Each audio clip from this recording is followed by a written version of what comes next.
Chapter 1. The Man Who Died. I returned from the city about 3 o'clock on that May afternoon, pretty well disgusted with life. I had been 3 months in the old country and was fed up with it. If anyone had told me a year ago that I would have been feeling like that, I should have laughed at him, but there was the fact. The weather made me liverish. The talk of the ordinary Englishman made me sick. I couldn't get enough exercise, and the amusements of London seemed as flat as soda water that has been standing in the sun. "Richard Hannay," I kept telling myself, "you have got into the wrong ditch, my friend, and you had better climb out." It made me bite my lips to think of the plans I had been building up those last years in Bulawayo. I had got my pile, not one of the big ones, but good enough for me, and I had figured out all kinds of ways of enjoying myself. My father had brought me out from Scotland at the age of 6, and I had never been home since, so England was a sort of Arabian Nights to me, and I counted on stopping there for the rest of my days. But from the first I was disappointed with it. In about a week I was tired of seeing sights, and in less than a month I had had enough of restaurants and theatres and race meetings. I had no real pal to go about with, which probably explains things. Plenty of people invited me to their houses, but they didn't seem much interested in me. They would ask me a question or two about South Africa and then get on to their own affairs. A lot of imperialist ladies asked me to tea to meet schoolmasters from New Zealand and editors from Vancouver, and that was the dismalest business of all. Here was I, 37 years old, sound in wind and limb, with enough money to have a good time, yawning my head off all day. I had just about settled to clear out and get back to the veldt, for I was the best bored man in the United Kingdom. That afternoon I had been worrying my brokers about investments to give my mind something to work on, and on my way home I turned into my club, rather a pot-house which took in colonial members. I had a long drink and read the evening papers. They were full of the row in the Near East, and there was an article about Karolides, the Greek premier. I rather fancied the chap. From all accounts he seemed the one big man in the show, and he played a straight game too, which was more than could be said for most of them. I gathered that they hated him pretty blackly in Berlin and Vienna, but that we were going to stick by him, and one paper said that he was the only barrier between Europe and Armageddon. I remember wondering if I could get a job in those parts. It struck me that Albania was the sort of place that might keep a man from yawning. About 6 o'clock I went home, dressed, dined at the Café Royal, and turned into a music hall. It was a silly show, all capering women and monkey-faced men, and I did not stay long. The night was fine and clear as I walked back to the flat I had hired near Portland Place. The crowd surged past me on the pavements, busy and chattering, and I envied the people for having something to do. These shop girls and clerks and dandies and policemen had some interest in life that kept them going. I gave half a crown to a beggar because I saw him yawn. He was a fellow sufferer. At Oxford Circus I looked up into the spring sky, and I made a vow. I would give the old country another day to fit me into something. If nothing happened, I would take the next boat for the Cape. My flat was on the first floor in a new block behind Langham Place. There was a common staircase with a porter and a lift man at the entrance, but there was no restaurant or anything of that sort, and each flat was quite shut off from the others. I hate servants on the premises, so I had a fellow to look after me who came in by the day. He arrived before 8 o'clock every morning and used to depart at 7, for I never dined at home. I was just fitting my key into the door when I noticed a man at my elbow. I had not seen him approach, and the sudden appearance made me start. He was a slim man with a short brown beard and small gimlety blue eyes. I recognized him as the occupant of the flat on the top floor with whom I had passed the time of day on the stairs. "Can I speak to you?" he said. "May I come in for a minute?" He was steadying his voice with an effort, and his hand was pawing my arm. I got my door open and motioned him in. No sooner was he over the threshold than he made a dash for my back room where I used to smoke and write my letters. Then he bolted back. "Is the door locked?" he asked feverishly, and he fastened the chain with his own hand. "I'm very sorry," he said humbly. "It's a mighty liberty, but you look the kind of man who would understand. I've had you in my mind all this week, when things got troublesome. Say, will you do me a good turn?" "I'll listen to you," I said. "That's all I'll promise." I was getting worried by the antics of this nervous little chap. There was a tray of drinks on a table beside him, from which he filled himself a stiff whisky and soda. He drank it off in 3 gulps and cracked the glass as he set it down. "Pardon," he said. "I'm a bit rattled tonight. You see, I happen at this moment to be dead." I sat down in an armchair and lit my pipe. "What does it feel like?" I asked. I was pretty certain that I had to deal with a madman. A smile flickered over his drawn face. "I'm not mad yet. Say, sir, I've been watching you, and I reckon you're a cool customer. I reckon too you're an honest man, and not afraid of playing a bold hand. I'm going to confide in you. I need help worse than any man ever needed it, and I want to know if I can count you in." "Get on with your yarn," I said, "and then I'll tell you." He seemed to brace himself for a great effort, and then started on the queerest rigmarole. I didn't get hold of it at first, and I had to stop and ask him questions, but here is the gist of it.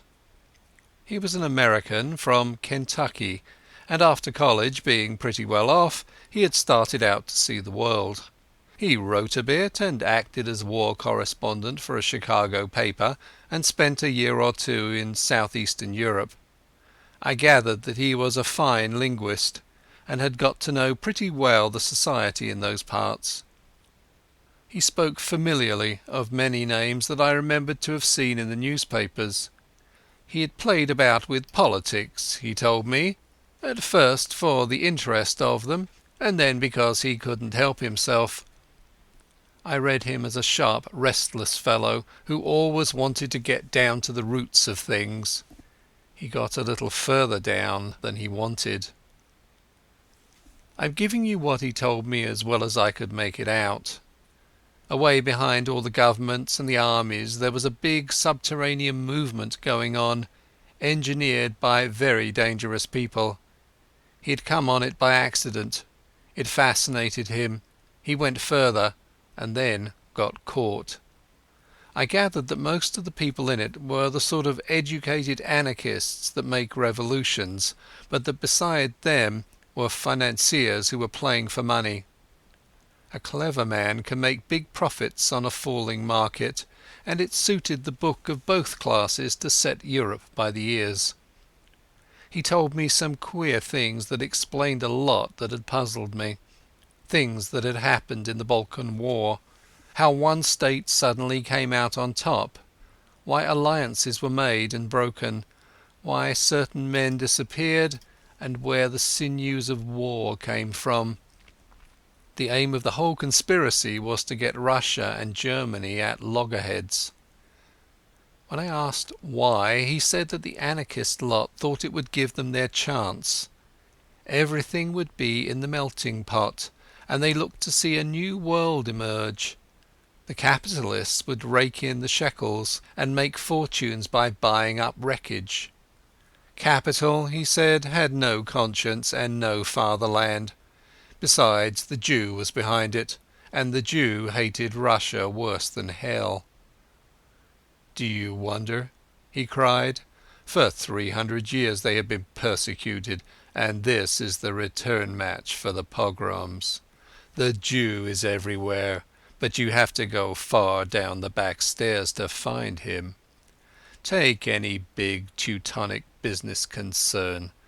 If you have dealings with it, the first man you meet is Prince von Unzu something, an elegant young man who talks Eton and Harrow English, but he cuts no ice. If your business is big, you get behind him and find a prognathous Westphalian with a retreating brow and the manners of a hog. He is the German businessman that gives your English papers the shakes. But if you're on the biggest kind of job and are bound to get to the real boss, 10 to 1 you are brought up against a little white-faced Jew in a bath chair with an eye like a rattlesnake.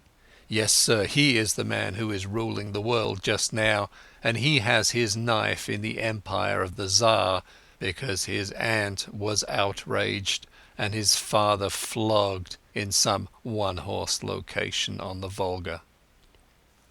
I couldn't help saying that his Jew anarchists seemed to have got left behind a little. Yes and no, he said. They won up to a point, but they struck a bigger thing than money, a thing that couldn't be bought. The old elemental fighting instincts of man. If you're going to be killed, you invent some kind of flag and country to fight for, and if you survive, you get to love the thing. These foolish devils of soldiers have found something they care for, and that has upset the pretty plan laid in Berlin and Vienna. But my friends haven't played their last card by a long sight. They've got the ace up their sleeves, and unless I can keep alive for a month, they're going to play it and win. But I thought you were dead, I put in. Mors janua vitae, he smiled. I recognized the quotation. It was about all the Latin I knew.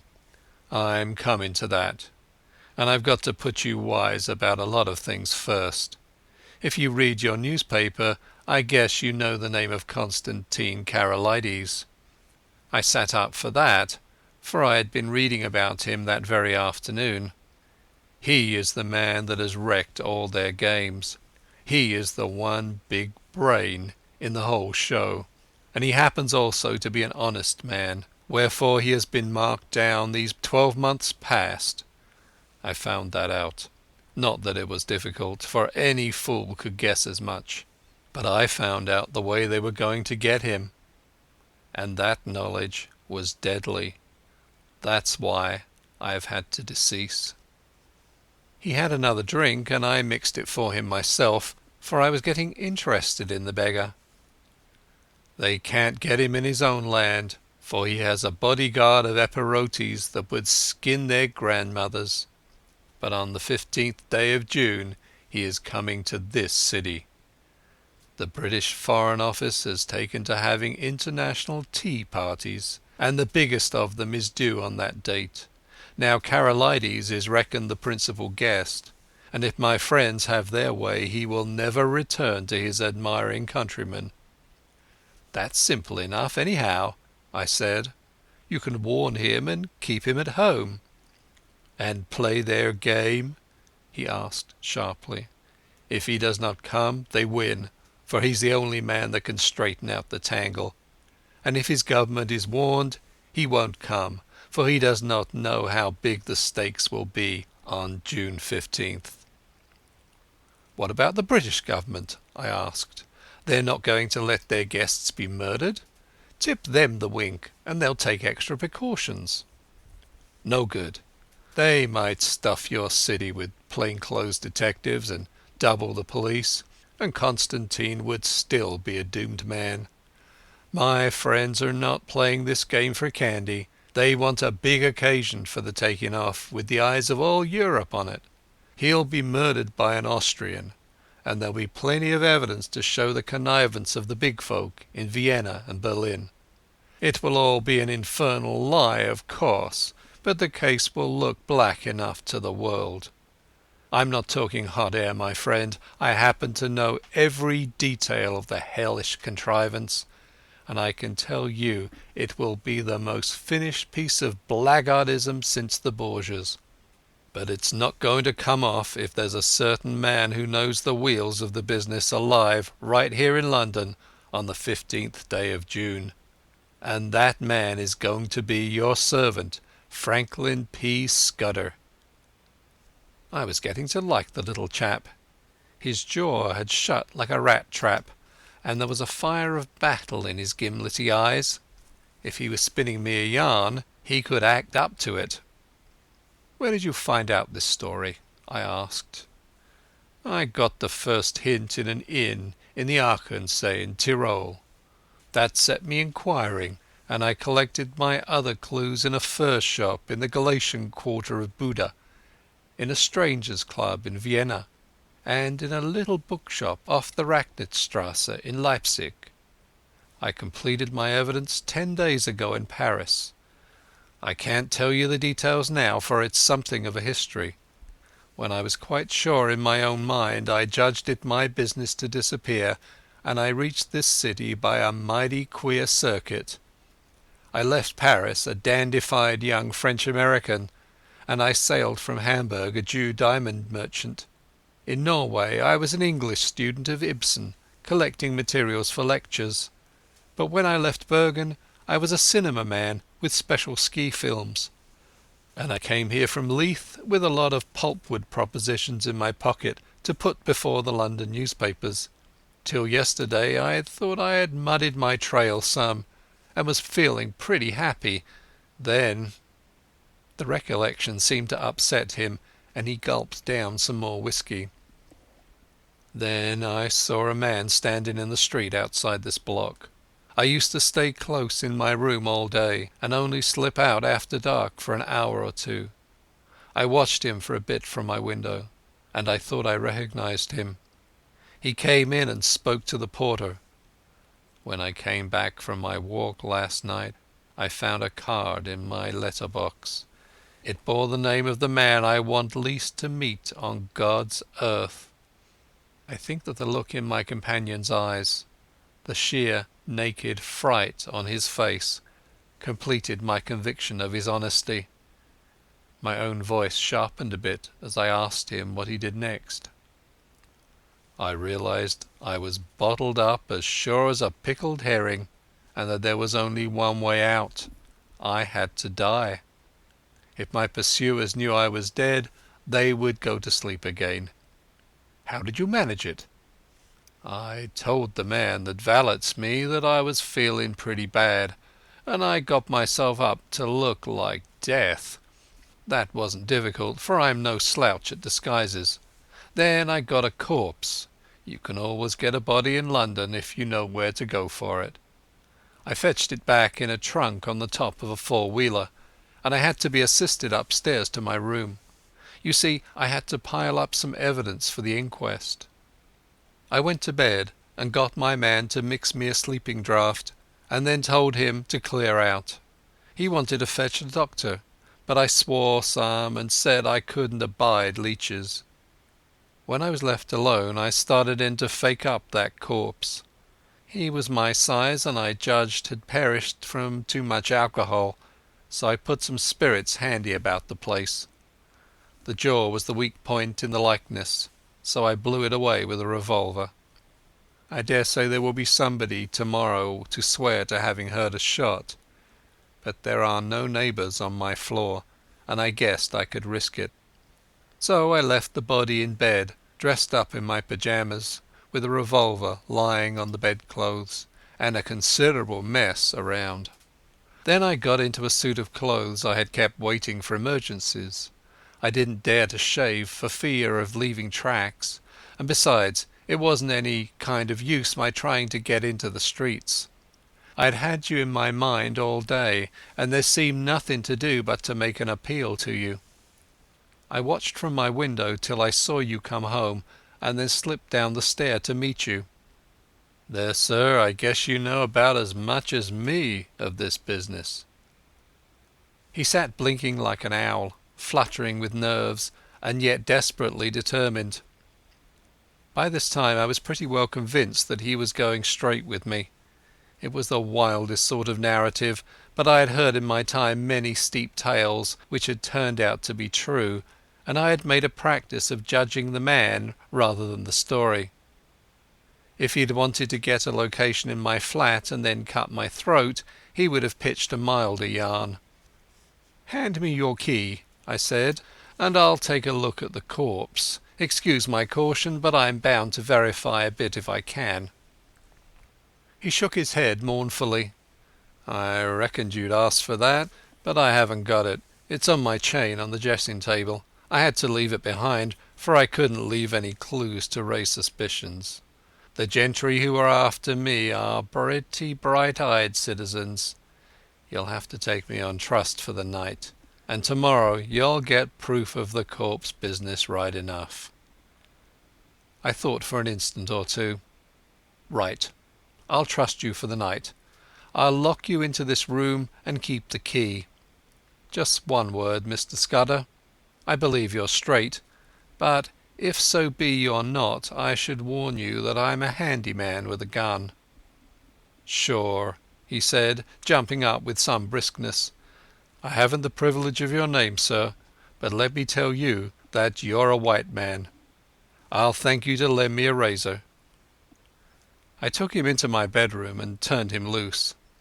In half an hour's time a figure came out that I scarcely recognized. Only his gimlety, hungry eyes were the same. He was shaved clean, his hair was parted in the middle, and he had cut his eyebrows. Furthermore, he carried himself as if he had been drilled, and was the very model, even to the brown complexion, of some British officer who had had a long spell in India. He had a monocle, too, which he stuck in his eye, and every trace of the American had gone out of his speech. "My hat, Mr Scudder," I stammered. "Not Mr Scudder," he corrected. "Captain Theophilus Digby of the 7th Gurkhas, presently home on leave. I'll thank you to remember that, sir." I made him a bed in my smoking room, and sought my own couch more cheerful than I had been for the past month. Things did happen occasionally, even in this God-forgotten metropolis. I woke next morning to hear my man, Paddock, making the deuce of a row at the smoking room door. Paddock was a fellow I had done a good turn to out on the Selakwe, and I had inspanned him as my servant as soon as I got to England. He had about as much gift of the gab as a hippopotamus, and was not a great hand at valeting, but I knew I could count on his loyalty. "Stop that row, Paddock," I said. "There's a friend of mine, Captain, I couldn't remember his name, dossing down in there. Get breakfast for two and then come and speak to me." I told Paddock a fine story about how my friend was a great swell, with his nerves pretty bad from overwork, who wanted absolute rest and stillness. Nobody had got to know he was there, or he would be besieged by communications from the India Office and the Prime Minister, and his cure would be ruined. I'm bound to say Scudder played up splendidly when he came to breakfast. He fixed Paddock with his eyeglass just like a British officer, and asked him about the Boer War, and slung out at me a lot of stuff about imaginary pals. Paddock couldn't learn to call me sir, but he sirred Scudder as if his life depended on it.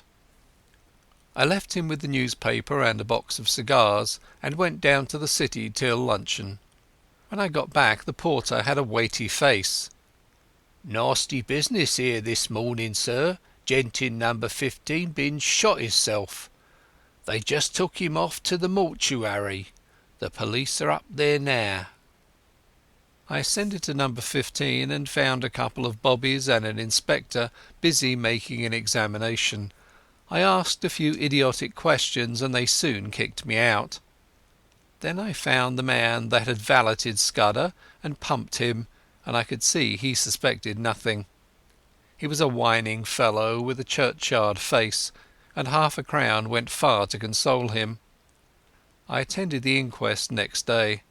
A partner of some publishing firm gave evidence that the deceased had brought him pulpwood propositions and had been, he believed, an agent of an American business.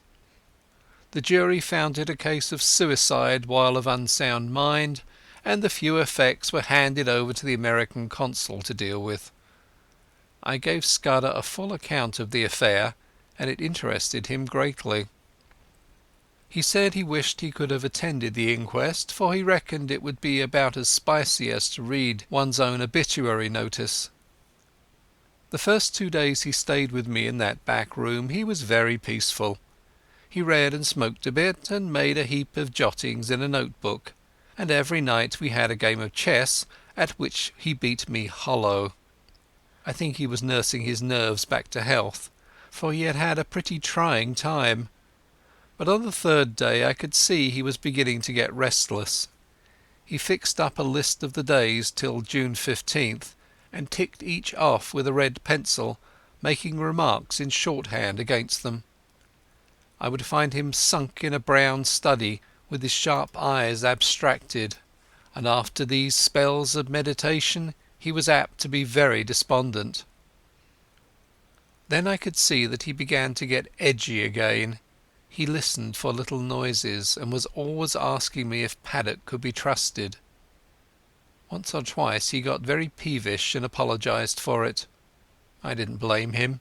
I made every allowance, for he had taken on a fairly stiff job. It was not the safety of his own skin that troubled him, but the success of the scheme he had planned. That little man was clean pluck all through, without a soft spot in him. One night he was very solemn. "Say, Hannay," he said, "I judged I should let you a bit deeper into this business. I should hate to go out without leaving somebody else to put up a fight." And he began to tell me in detail what I had only heard from him vaguely. I did not give him very close attention. The fact is, I was more interested in his own adventures than in his high politics. I reckoned that Karolides and his affairs were not my business, leaving all that to him. So a lot that he said slipped clean out of my memory. I remember that he was very clear that the danger to Karolides would not begin till he had got to London, and would come from the very highest quarters, where there would be no thought of suspicion. He mentioned the name of a woman, Julia Czechenyi, as having something to do with the danger. She would be the decoy, I gathered, to get Karolides out of the care of his guards. He talked too about a black stone and a man that lisped in his speech, and he described very particularly somebody that he never referred to without a shudder, an old man with a young voice who could hood his eyes like a hawk. He spoke a good deal about death too. He was mortally anxious about winning through with his job, but he didn't care a rush for his life. "I reckon it's like going to sleep when you are pretty well tired out, and waking to find a summer day with the scent of hay coming in at the window. I used to thank God for such morning, way back in the bluegrass country, and I guess I'll thank him when I wake up on the other side of Jordan." Next day he was much more cheerful, and read the life of Stonewall Jackson most of the time. I went out to dinner with a mining engineer I'd got to see on business, and came back at about 10:30 in time for our game of chess before turning in. I had a cigar in my mouth, I remember, as I pushed open the smoking room door. The lights were not lit, which struck me as odd. I wonder if Scudder had turned in already. I snapped the switch, and there was nobody there. Then I saw something in the far corner which made me drop my cigar and fall into a cold sweat. My guest was lying sprawled on his back. There was a long knife through his heart, which skewered him to the floor. End of chapter 1. Chapter 2. The milkman sets out on his travels. I sat down in an armchair and felt very sick. That lasted for maybe 5 minutes, and was succeeded by a fit of the horrors. The poor, staring, white face on the floor was more than I could bear, and I managed to get a tablecloth and cover it. Then I staggered to a cupboard, found the brandy and swallowed several mouthfuls. I had seen men die violently before. Indeed, I had killed a few myself in the Matabele War, but this cold-blooded indoor business was different. Still, I managed to pull myself together. I looked at my watch and saw that it was 10:30. An idea seized me, and I went over the flat with a small-toothed comb.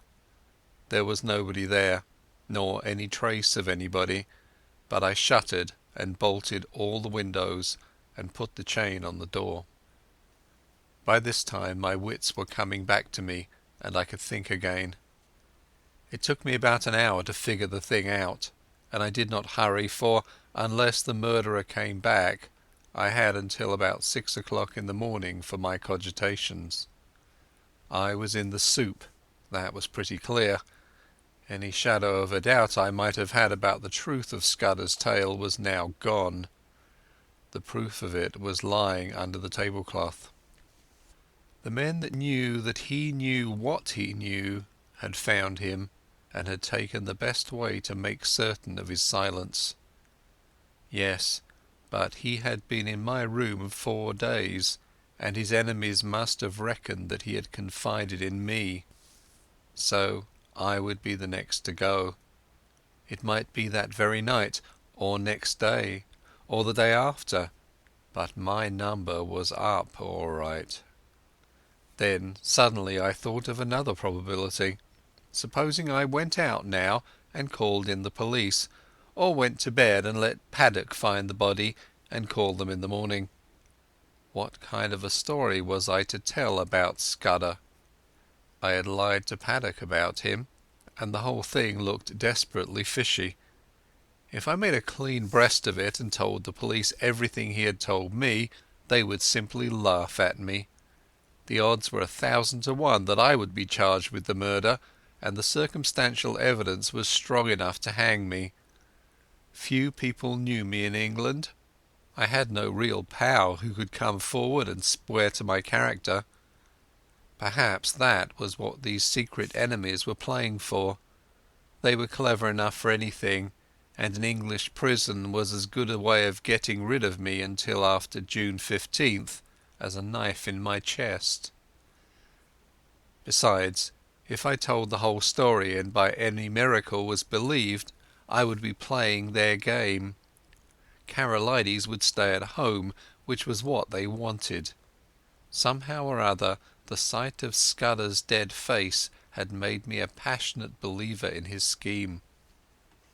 He was gone, but he had taken me into his confidence, and I was pretty well bound to carry on his work. You may think this ridiculous for a man in danger of his life, but that was the way I looked at it. I am an ordinary sort of fellow, not braver than other people, but I hate to see a good man downed, and that long knife would not be the end of Scudder if I could play the game in his place. It took me an hour or two to think this out, and by that time I had come to a decision. I must vanish somehow, and keep vanished until the end of the 2nd week of June. Then I must somehow find a way to get in touch with the government people and tell them what Scudder had told me. I wished to heaven he had told me more, and that I had listened more carefully to the little he had told me. I knew nothing but the barest facts. There was a big risk that, even if I weathered the other dangers, I would not be believed in the end. I must take my chance of that, and hope that something might happen which would confirm my tale in the eyes of the government. My first job was to keep going for the next 3 weeks. It was now the 24th of May, and that meant 20 days of hiding before I could venture to approach the powers that be. I reckoned that 2 sets of people would be looking for me: Scudder's enemies to put me out of existence, and the police, who would want me for Scudder's murder. It was going to be a giddy hunt, and it was queer how the prospect comforted me. I had been slack so long that almost any chance of activity was welcome. When I had to sit alone with that corpse and wait on fortune, I was no better than a crushed worm, but if my next safety was to hang on my own wits, I was prepared to be cheerful about it. My next thought was whether Scudder had any papers about him to give me a better clue to the business. I drew back the tablecloth and searched his pockets, for I had no longer any shrinking from the body. The face was wonderfully calm for a man who had been struck down in a moment. There was nothing in the breast pocket, and only a few loose coins and a cigar holder in the waistcoat. The trousers held a little penknife and some silver, and the side pocket of his jacket contained an old crocodile skin cigar case. There was no sign of the little black book in which I had seen him making notes. That had, no doubt, been taken by his murderer. But as I looked up from my task, I saw that some drawers had been pulled out in the writing table. Scudder would never have left them in that state, for he was the tidiest of mortals. Someone must have been searching for something, perhaps for the pocket-book. I went round the flat and found that everything had been ransacked. The insides of books, drawers, cupboards, boxes, even the pockets of clothes in my wardrobe and the sideboard in the dining room. There was no trace of the book. Most likely the enemy had found it, but they had not found it on Scudder's body. Then I got out an atlas and looked at a big map of the British Isles. My notion was to get off to some wild district where my Veldcraft would be of some use to me, for I would be like a trapped rat in a city. I considered that Scotland would be best, for my people were Scotch, and I could pass anywhere as an ordinary Scotsman. I had half an idea at first to be a German tourist, for my father had had German partners, and I had been brought up to speak the tongue pretty fluently, not to mention having put in 3 years prospecting for copper in German Damaraland. But I calculated that it would be less conspicuous to be a Scot, and less in a line with what the police might know of my past. I fixed on Galloway as the best place to go.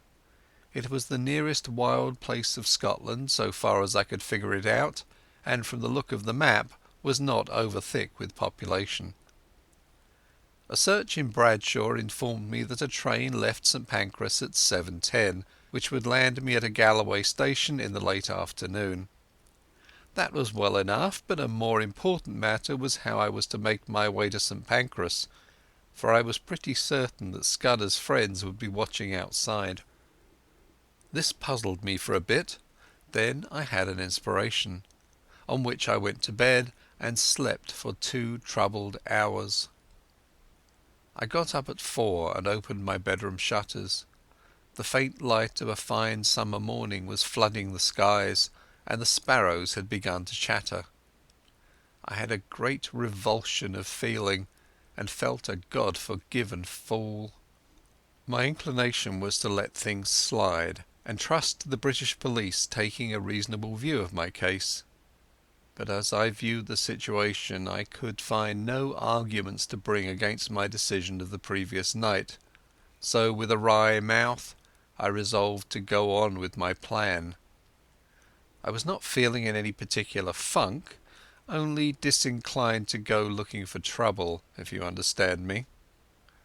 I hunted out a well-used tweed suit, a pair of strong-nailed boots, and a flannel shirt with a collar. Into my pockets I stuffed a spare shirt, a cloth cap, some handkerchiefs and a toothbrush. I had drawn a good sum in gold from the bank 2 days before, in case Scudder should want money, and I took £50 of it in sovereigns in a belt which I had brought back from Rhodesia. That was about all I wanted. Then I had a bath and cut my moustache, which was long and drooping, into a short stubby fringe. Now came the next step. Paddock used to arrive punctually at 7:30 and let himself in with the latchkey, But at about 20 minutes to 7, as I knew from bitter experience, the milkman turned up with a great clatter of cans and deposited my share outside my door.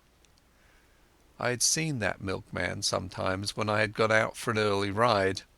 He was a young man about my own height, with a scrubby moustache, dressed in a white overall. On him I staked all my chances. I went into the darkened smoking room where the rays of morning light were beginning to creep through the shutters. There I breakfasted off a whisky and soda and some biscuits from the cupboard. By this time it was getting on to 6 o'clock. I put a pipe in my pocket and filled my pouch from the tobacco jar on the table by the fireplace. As I poked into the tobacco, my fingers touched something hard, and I drew out Scudder's little black pocket-book. That seemed to me a good omen. I lifted the cloth from the body and was amazed at the peace and dignity of the dead face. "Goodbye, old chap," I said. "I'm going to do my best for you. Wish me well wherever you are." Then I hung about in the hall waiting for the milkman. That was the worst part of the business, for I was fairly choking to get out of doors.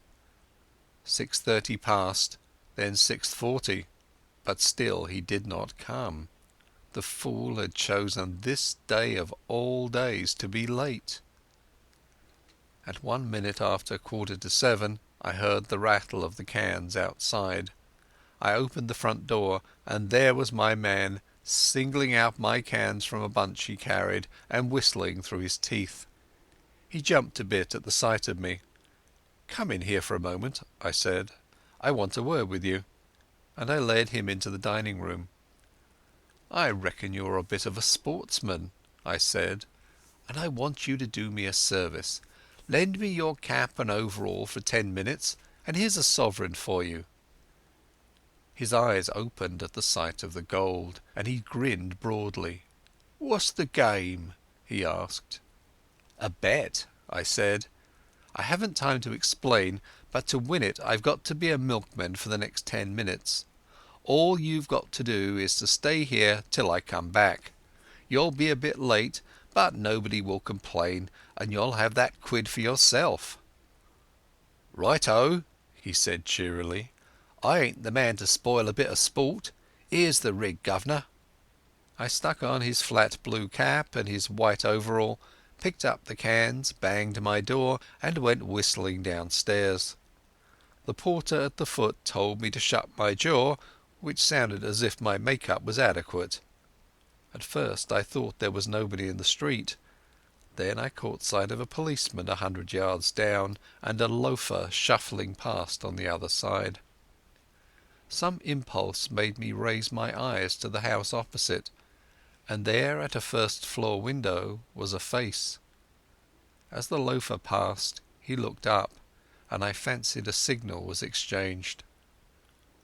I crossed the street, whistling gaily and imitating the jaunty swing of the milkman.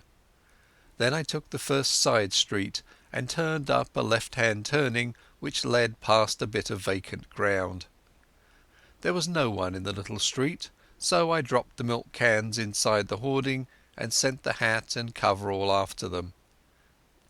I'd only just put on my cloth cap when a postman came round the corner. I gave him a good morning, and he answered me unsuspiciously. At the moment the clock of a neighbouring church struck the hour of 7. There was not a second to spare.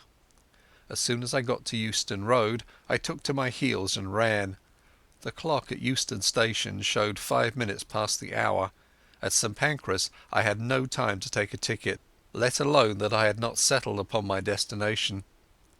A porter told me the platform, and as I entered it I saw the train already in motion.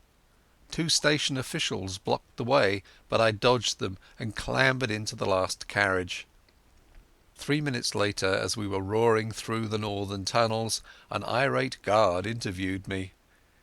He wrote out for me a ticket to Newton Stewart, a name which had suddenly come back to my memory, and he conducted me from the first-class compartment where I had ensconced myself to a third-class smoker, occupied by a sailor and a stout woman with a child. He went off grumbling, and as I mopped my brow I observed to my companions in my broadest Scots that it was a sore job catching trains. I had already entered upon my part. "The impudence of that guard," said the lady bitterly. "He was complaining o' this wean no haeing a ticket, and her no furrer than August 12th, and he was objecting to this gentleman spitting." The sailor morosely agreed, and I started my new life in an atmosphere of protest against authority. I reminded myself that a week ago I had been finding the world dull. Chapter 3. The Adventure of the Literary Innkeeper. I had a solemn time travelling north that day. It was fine May weather, with the hawthorn flowering on every edge, and I asked myself why, when I was still a free man, I had stayed on in London and not got the good of this heavenly country. I didn't dare face the restaurant car, but I got a luncheon basket at Leeds and shared it with the fat woman.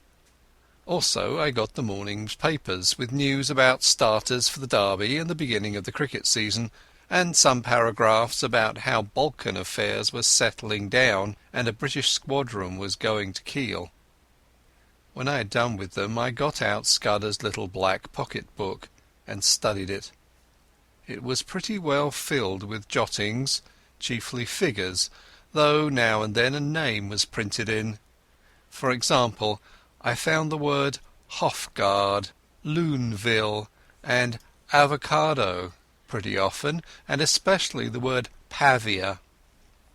Now, I was certain that Scudder never did anything without a reason, and I was pretty sure that there was a cipher in all this. That is a subject which has always interested me, and I did a bit of it myself once as intelligence officer at Delagoa Bay during the Boer War. I have a head for things like chess and puzzles, and I used to reckon myself pretty good at finding out ciphers. This one looked like the numerical kind, where sets of figures corresponded to the letters of the alphabet, but any fairly shrewd man can find the clue to that sort after an hour or two's work, and I didn't think Scudder would have been content with anything so easy. So I fastened on the printed words, for you can make a pretty good numerical cipher if you have a keyword which gives you the sequence of the letters. I tried for hours, but none of the words answered. Then I fell asleep and woke at Dumfries just in time to bundle out and get into the slow Galloway train. There was a man on the platform whose looks I didn't like, but he never glanced at me, and when I caught sight of myself in the mirror of an automatic machine, I didn't wonder. With my brown face, my old tweeds and my slouch, I was the very model of one of the hill farmers who were crowding into the third-class carriages. I travelled with half a dozen in an atmosphere of shag and clay pipes. They had come from the weekly market, and their mouths were full of prices. I heard accounts of how the lambing had gone up on the Cairn and the Douch and a half-dozen other mysterious waters. Above half the men had lunched heavily and were highly flavoured with whisky, but they took no notice of me. We rumbled slowly into a land of little wooded glens, and then to a great wide moorland place, gleaming with lochs and high blue hills showing northwards. About 5 o'clock the carriage had emptied, and I was left alone, as I'd hoped. I got out at the next station, a little place whose name I scarcely noted, set right in the heart of a bog. It reminded me of one of those forgotten little stations in the Karoo. An old station master was digging in his garden, and with his spade over his shoulder sauntered to the train, took charge of a parcel and went back to his potatoes. A child of 10 received my ticket, and I emerged on a white road that straggled over the brown moor. It was a gorgeous spring evening, with every hill showing as clear as a cut amethyst. The air had the queer rooty smell of bogs, but it was as fresh as mid-ocean, and it had the strangest effect on my spirits. I actually felt light-hearted. I might have been a boy out for a spring holiday tramp, instead of a man of 37 very much wanted by the police. I felt just as I used to feel when I was starting for a big trek on a frosty morning on the high veldt. If you believe me, I swung along that road whistling. There was no plan of campaign in my head, only just to go on and on in this blessed, honest-smelling hill country, for every mile put me in better humour with myself. In a roadside planting I cut a walking stick of hazel, and presently struck off the highway by a bypath which followed the glen of a brawling stream. I reckoned that I was still far ahead of any pursuit, and for that night might please myself. It was some hours since I had tasted food, and I was getting very hungry when I came to a herd cottage set in a nook beside a waterfall. A brown-faced woman was standing by the door, and greeted me with the kindly shyness of moorland places. When I asked for a night's lodging, she said I was welcome to the bed in the loft, and very soon she set before me a hearty meal of ham and eggs, scones, and thick sweet milk. At the darkening her man came in from the hills, a lean giant who in one step covered as much ground as 3 paces of ordinary mortals. They asked no questions, for they had the perfect breeding of all dwellers in the wilds, but I could see that they set me down as some kind of dealer, and I took some trouble to confirm their view. I spoke a lot about cattle, of which my host knew little, and I picked up from him a good deal about the local Galloway markets, which I tucked away in my memory for future use. At 10 I was nodding in my chair, and the bed in the loft received a weary man who never opened his eyes till 5 o'clock set the little homesteader going once more. They refused any payment, and by 6 I had breakfasted and was striding southwards again.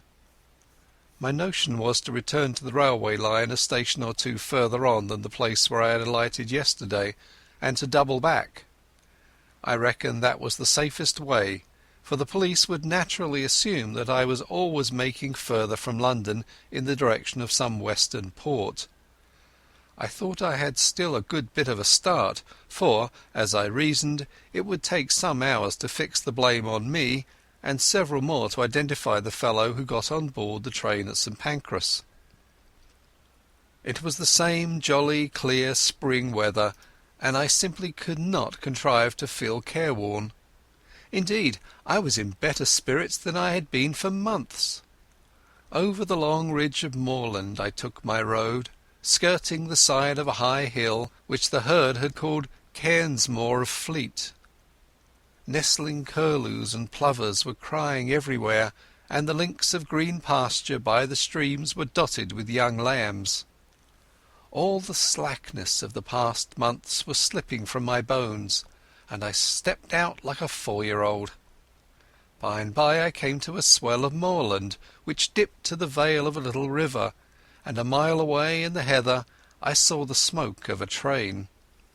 The station, when I reached it, proved to be ideal for my purpose. The moor surged up around it, and left room only for the single line, a slender siding, a waiting-room, an office, the station-master's cottage, and a tiny yard of gooseberries and sweet william. There seemed no road to it from anywhere, and to increase the desolation the waves of a tarn lapped on their grey granite beach half a mile away. I waited in the deep heather till I saw the smoke of an east-going train on the horizon. Then I approached the tiny booking office and took a ticket for Dumfries. The only occupants of the carriage were an old shepherd and his dog, a wall-eyed brute that I mistrusted. The man was asleep, and on the cushions beside him was that morning's Scotsman. Eagerly I seized on it, for I fancied it would tell me something. There were 2 columns about the Portland Place murder, as it was called. My man Paddock had given the alarm and had the milkman arrested. Poor devil, it looked as if the latter had earned his sovereign hardly. But for me he had been cheap at the price, for he seemed to have occupied the police the better part of a day. In the stop press news I found a further instalment of the story. The milkman had been released, I read, and the true criminal, about whose identity the police were reticent, was believed to have got away from London by one of the northern lines. There was a short note about me as the owner of the flat.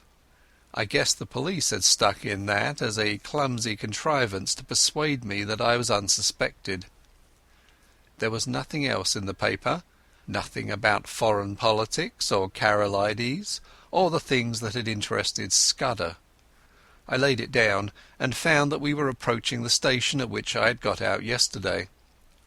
The potato-digging station-master had been gingered up into some activity, for the west-going train was waiting to let us pass, and from it had descended 3 men who were asking him questions. I suppose that they were the local police who had been stirred up by Scotland Yard and had traced me as far as this one-horse siding. Sitting well back in the shadow, I watched them carefully.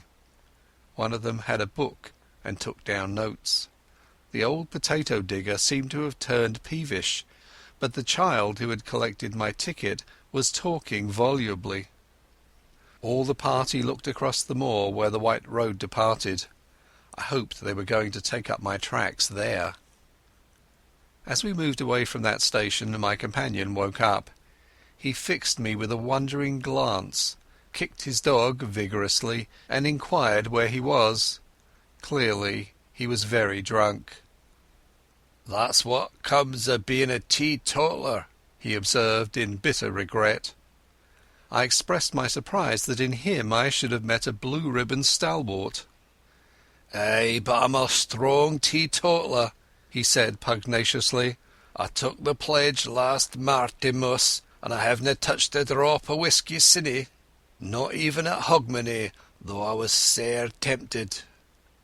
He swung his heels up on the seat and burrowed a frowsy head into the cushions. "And that's I get," he moaned. "A head hotter than hell fire, and 'twine looking different ways for the Sabbath." "What did it?" I asked. "A drink they ca' brandy. Being a teetotaler, I kept off the whisky, but I was nipping a day yestereen at this brandy, and I do I'll no be well for a fortnicht." His voice died away into a stutter, and sleep once more laid its heavy hand on him. My plan had been to get out at some station down the line, but the train suddenly gave me a better chance, for it came to a standstill at the end of a culvert which spanned a brawling porter-coloured river. I looked out and saw that every carriage window was closed, and no human figure appeared on the landscape. So I opened the door and dropped quickly into the tangle of hazels which edged the line. It would have been all right but for that infernal dog. Under the impression that I was decamping with its master's belongings, it started to bark, and all but got me by the trousers. This woke up the herd, who stood bawling at the carriage door in the belief that I had committed suicide. I crawled through the thicket, reached the edge of the stream, and in cover of the bushes put 100 yards or so behind me. Then from my shelter I peered back and saw that the guard and several passengers gathered round the open carriage door and stared in my direction. I could not have made a more public departure if I had left with a bugler and a brass band. Happily the drunken herd provided a diversion. He and his dog, which was attached by a rope to his waist, suddenly cascaded out of the carriage, landed on their heads on the track, and rolled some way down the bank towards the water. In the rescue which followed, the dog bit somebody, for I could hear the sound of hard swearing. Presently they had forgotten me, and when, after a quarter of a mile's crawl, I ventured to look back, the train had started again and was vanishing in the cutting. I was in a wide semicircle of moorland, with the brown river as radius and the high hills forming the northern circumference. There was not a sign or sound of a human being, only the plashing water and the odd interminable crying of curlews. Yet, oddly enough, for the first time I felt the terror of the hunted on me. It was not the police that I thought of, but the other folk who knew that I knew Scudder's secret and dared not let me live. I was certain that they would pursue me with a keenness and vigilance unknown to the British law, and that once their grip closed on me I should find no mercy. I looked back, and there was nothing in the landscape. The sun glinted on the metals of the line and the wet stones in the stream, and you could not have found a more peaceful sight in the world. Nevertheless, I started to run. Crouching low in the runnels of the bog, I ran till the sweat blinded my eyes. The mood did not leave me till I had reached the rim of mountain and flung myself panting on a ridge high above the young waters of the brown river. From my vantage ground I could scan the whole moor right away to the railway line and to the south of it where the green fields took the place of heather. I have eyes like a hawk, but I could see nothing moving in the whole countryside. Then I looked east, beyond the ridge, and saw a new kind of landscape, shallow green valleys with plentiful fir plantations, and the faint lines of dust which spoke of high roads. Last of all I looked into the blue May sky, and there I saw that which set my pulses racing. Low down in the south a monoplane was climbing into the heavens. I was certain, as if I had been told, that that aeroplane was looking for me, and that it did not belong to the police. For an hour or two I watched it from a pit of heather. It flew low along the hilltops, and then in narrow circles back over the valley up which I had come. Then it seemed to change its mind, rose to a great height, and flew away back to the south. I did not like this espionage from the air, and I began to think less well of the countryside I had chosen for a refuge. These heather hills were no sort of cover if my enemies were in the sky, and I must find a different kind of sanctuary. I looked with more satisfaction to the green country beyond the ridge, for there I should find woods and stone houses. About 6 in the evening I came out of the moorland to a white ribbon of road which wound up the narrow vale of a lowland stream. As I followed it, fields gave place to bent, the glen became a plateau, and presently I had reached a kind of pass where a solitary house smoked in the twilight. The road swung over a bridge, and leaning on the parapet was a man. He was smoking a long clay pipe and studying the water with spectacled eyes. In his left hand was a small book with a finger marking the place. Slowly he repeated, "As when a griffin through the wilderness, with winged step o'er hill and moory dale, pursues the Arimaspian." He jumped round as my step rung on the keystone, and I saw a pleasant, sunburnt, boyish face.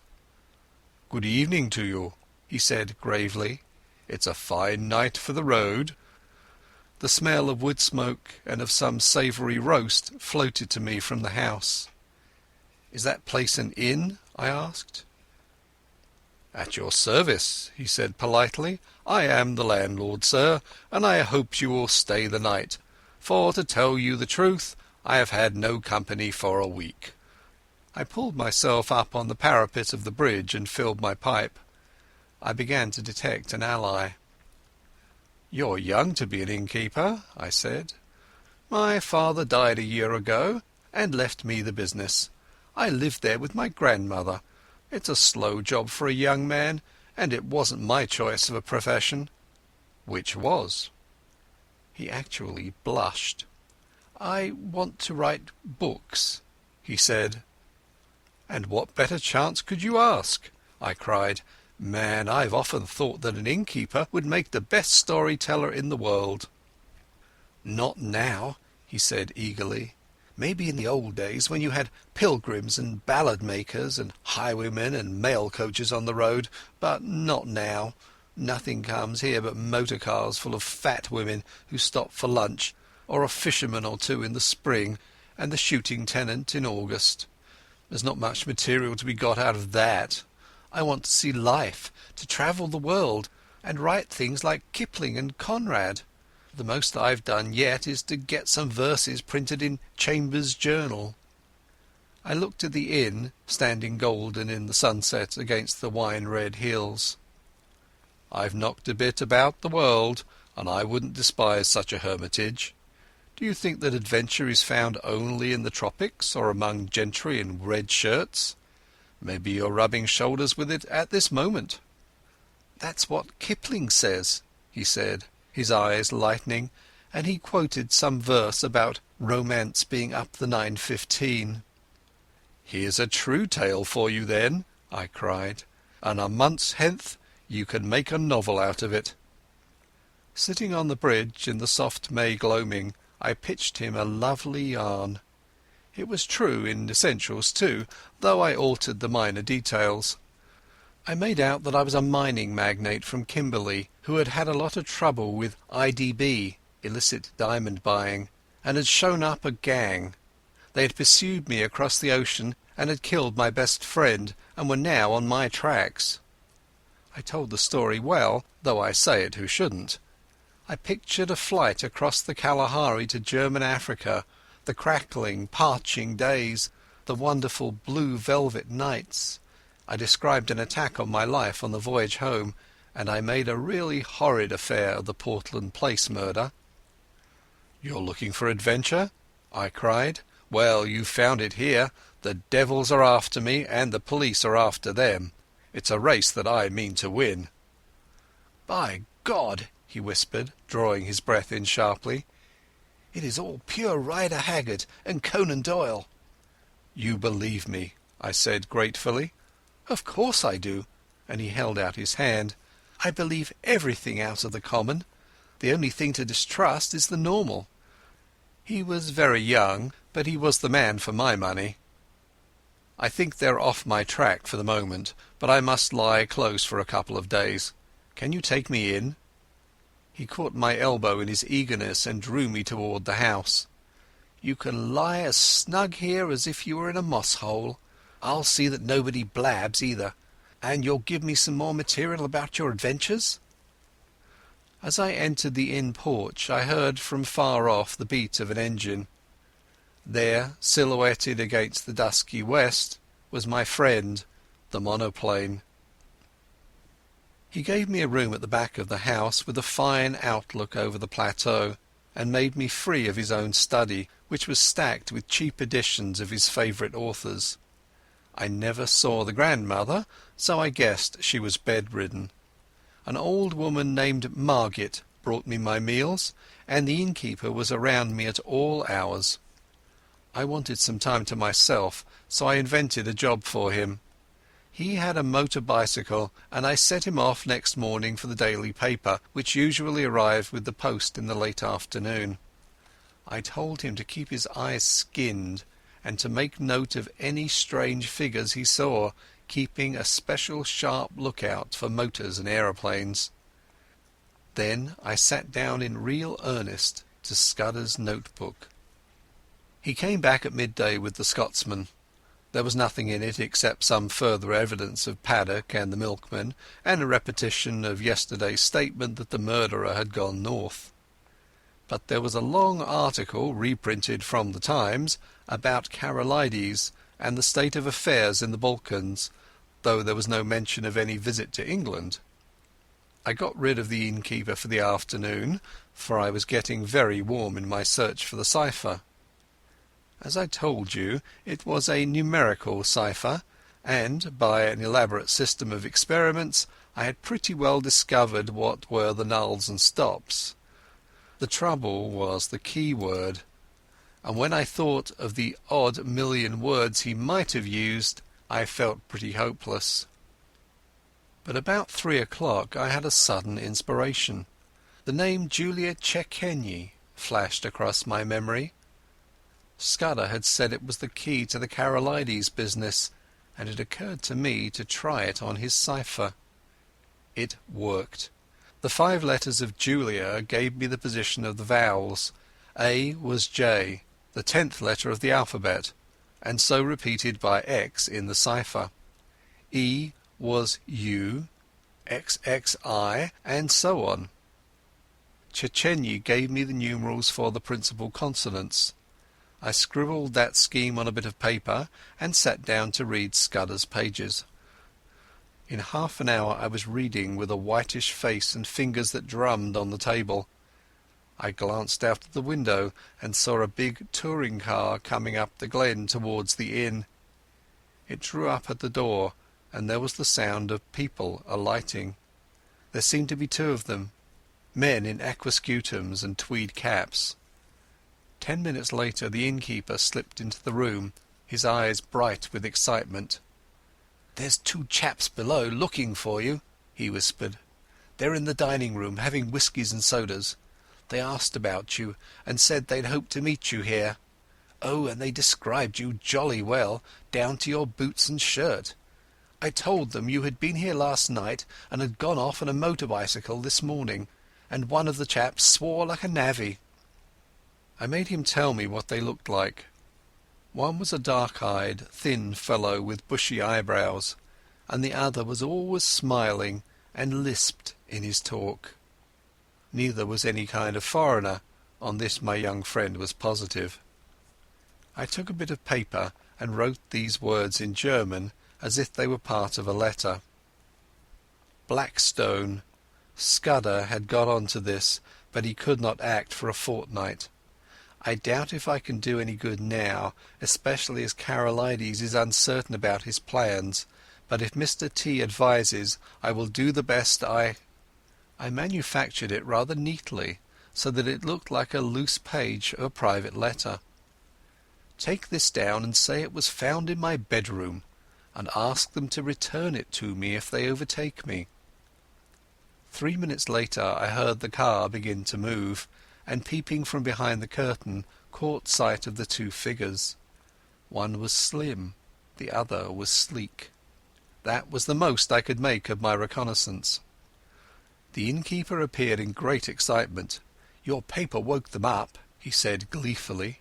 "That dark fellow went as white as death and cursed like blazes, and the fat one whistled and looked ugly. They paid for their drinks with half a sovereign and wouldn't wait for change."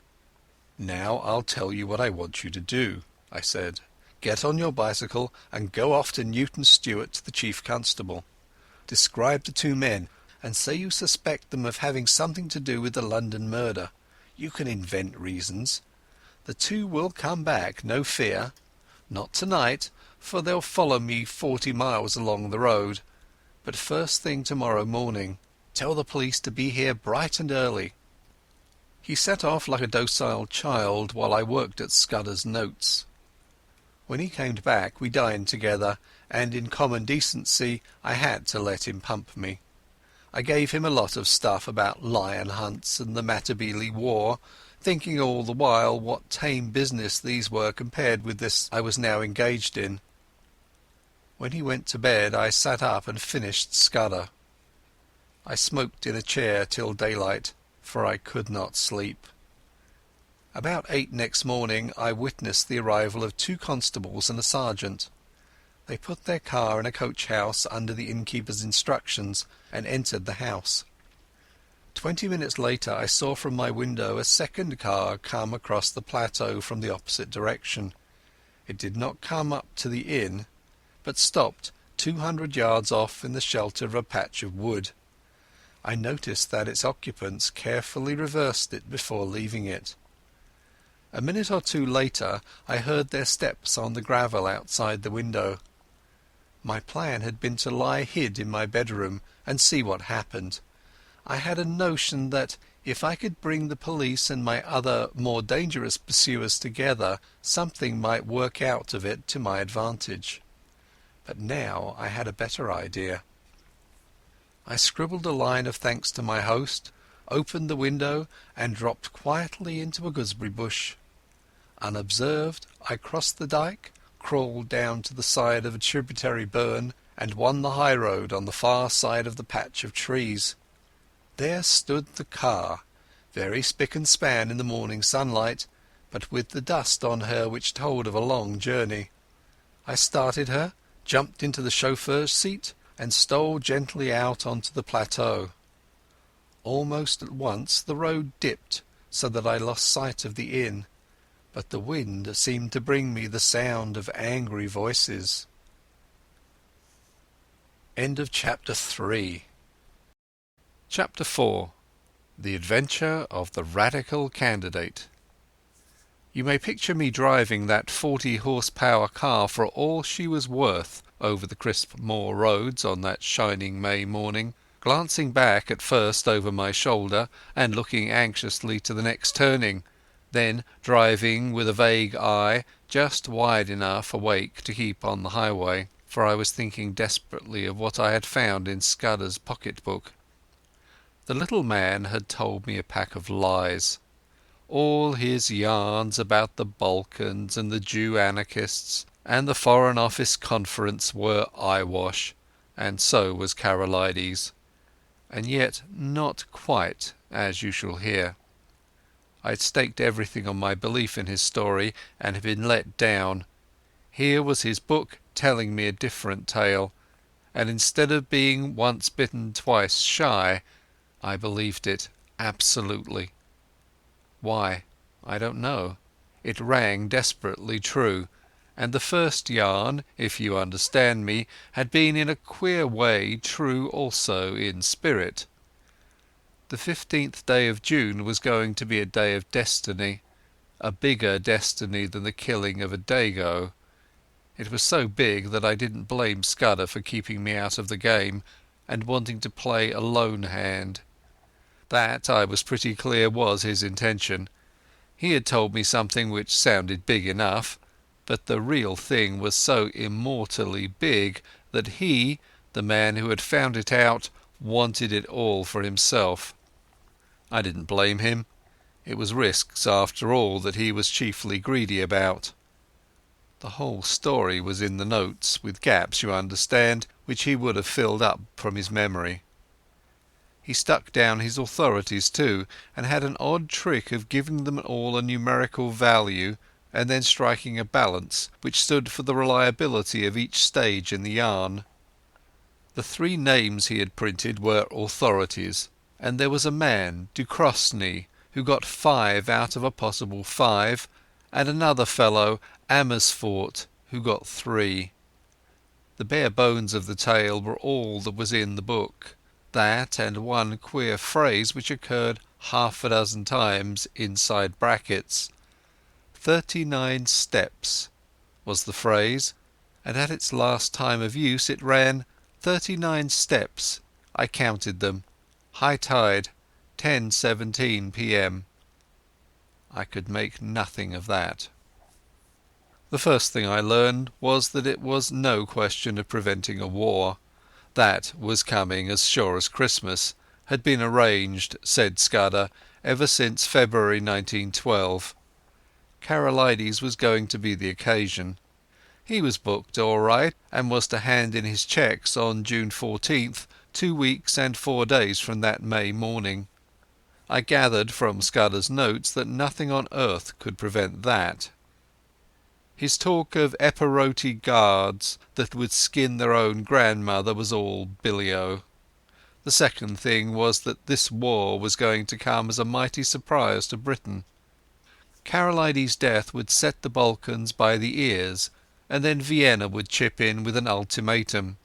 Russia wouldn't like that, and there would be high words. But Berlin would play the peacemaker and pour oil on the waters, till suddenly she would find a good cause for a quarrel, pick it up, and in 5 hours let fly at us. That was the idea, and a pretty good one too. Honey and fair speeches, and then a stroke in the dark. While we were talking about the goodwill and good intentions of Germany, our coast would be silently ringed with mines, and submarines would be waiting for every battleship. But all this depended upon the third thing, which was due to happen on June 15th. I would never have grasped this if I hadn't once happened to meet a French staff officer coming back from West Africa who had told me a lot of things.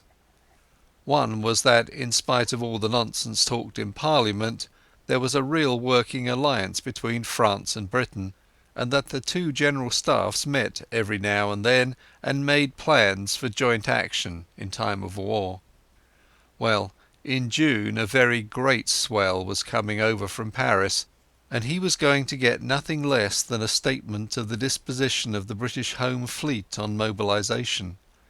At least, I gathered it was something like that. Anyhow, it was something uncommonly important. But on the 15th day of June there were to be others in London, others at whom I could only guess. Scudder was content to call them collectively the Black Stone. They represented not our allies but our deadly foes, and the information destined for France was to be diverted to their pockets. And it was to be used, remember, used a week or two later with great guns and swift torpedoes, suddenly in the darkness of a summer night. This was the story I had been deciphering in the back room of a country inn overlooking a cabbage garden.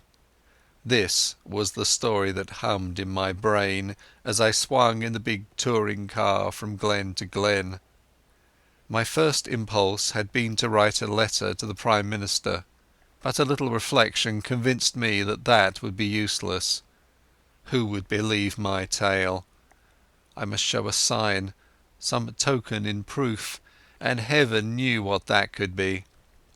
Above all, I must keep going myself, ready to act when things got riper, and that was going to be no light job with the police of the British Isles in full cry after me, and the watchers of the Black Stone running silently and swiftly on my trail. I had no very clear purpose in my journey, but I steered east by the sun, for I remembered from the map that if I went north I would come into a region of coal pits and industrial towns. Presently I was down from the moorlands and traversing the broad haugh of a river. For miles I ran alongside a park wall, and in a break of the trees I saw a great castle. I swung through the little old thatched villages and over peaceful lowland streams, and past gardens blazing with hawthorn and yellow laburnum. The land was so deep in peace that I could scarcely believe that somewhere behind me were those who sought my life. Ay, and that in a month's time, unless I had the almightiest of luck, these round country faces would be pinched and staring, and men would be lying dead in English fields. About midday I entered a long straggling village, and had a mind to stop and eat. Halfway down was the post office, and on the steps of it stood the postmistress and a policeman hard at work conning a telegram. When they saw me they wakened up, and the policeman advanced with a raised hand and cried on me to stop. I nearly was fool enough to obey. Then it flashed upon me that the wire had to do with me, that my friends at the inn had come to an understanding and were united in desiring to see more of me, and that it had been easy enough for them to wire the description of me and the car to 30 villages through which I might pass. I released the brakes just in time. As it was, the policeman made a claw at the hood and only dropped off when he got my left in his eye. I saw that main roads were no place for me, and turned into the byways. It wasn't an easy job without a map, for there was the risk of getting into a farmyard and ending in a duck pond or a stable yard, and I couldn't afford that kind of delay. I began to see what an ass I had been to steal the car. The big green brute would be the safest kind of clue to me over the breadth of Scotland. If I left it and took to my feet, it would be discovered in an hour or two, and I would get no start in the race. The immediate thing to do was to get to the loneliest roads. These I soon found when I struck up a tributary of the big river and got into a glen which climbed over a pass. Here I met nobody, but it was taking me too far north, so I slewed east along a bad track and finally struck a big double-line railway. Away below me I saw another broadish valley, and it occurred to me that if I crossed it I might find some remote hostelry to pass the night. The evening was now drawing in, and I was furiously hungry, for I had eaten nothing since breakfast except a couple of buns I had brought from a baker's cart. Just then I heard a noise in the sky, and lo and behold, there was that infernal aeroplane, flying low, about a dozen miles to the south, and rapidly coming towards me. I had the sense to remember that on a bare moor I was at the aeroplane's mercy, and that my only chance was to get to the leafy cover of the valley. Down the hill I went like blue lightning, screwing my head round whenever I dared to watch that damned flying machine. Soon I was on a road between hedges and dipping to the deep-cut glen of a stream. Then came a bit of thick wood where I slackened speed.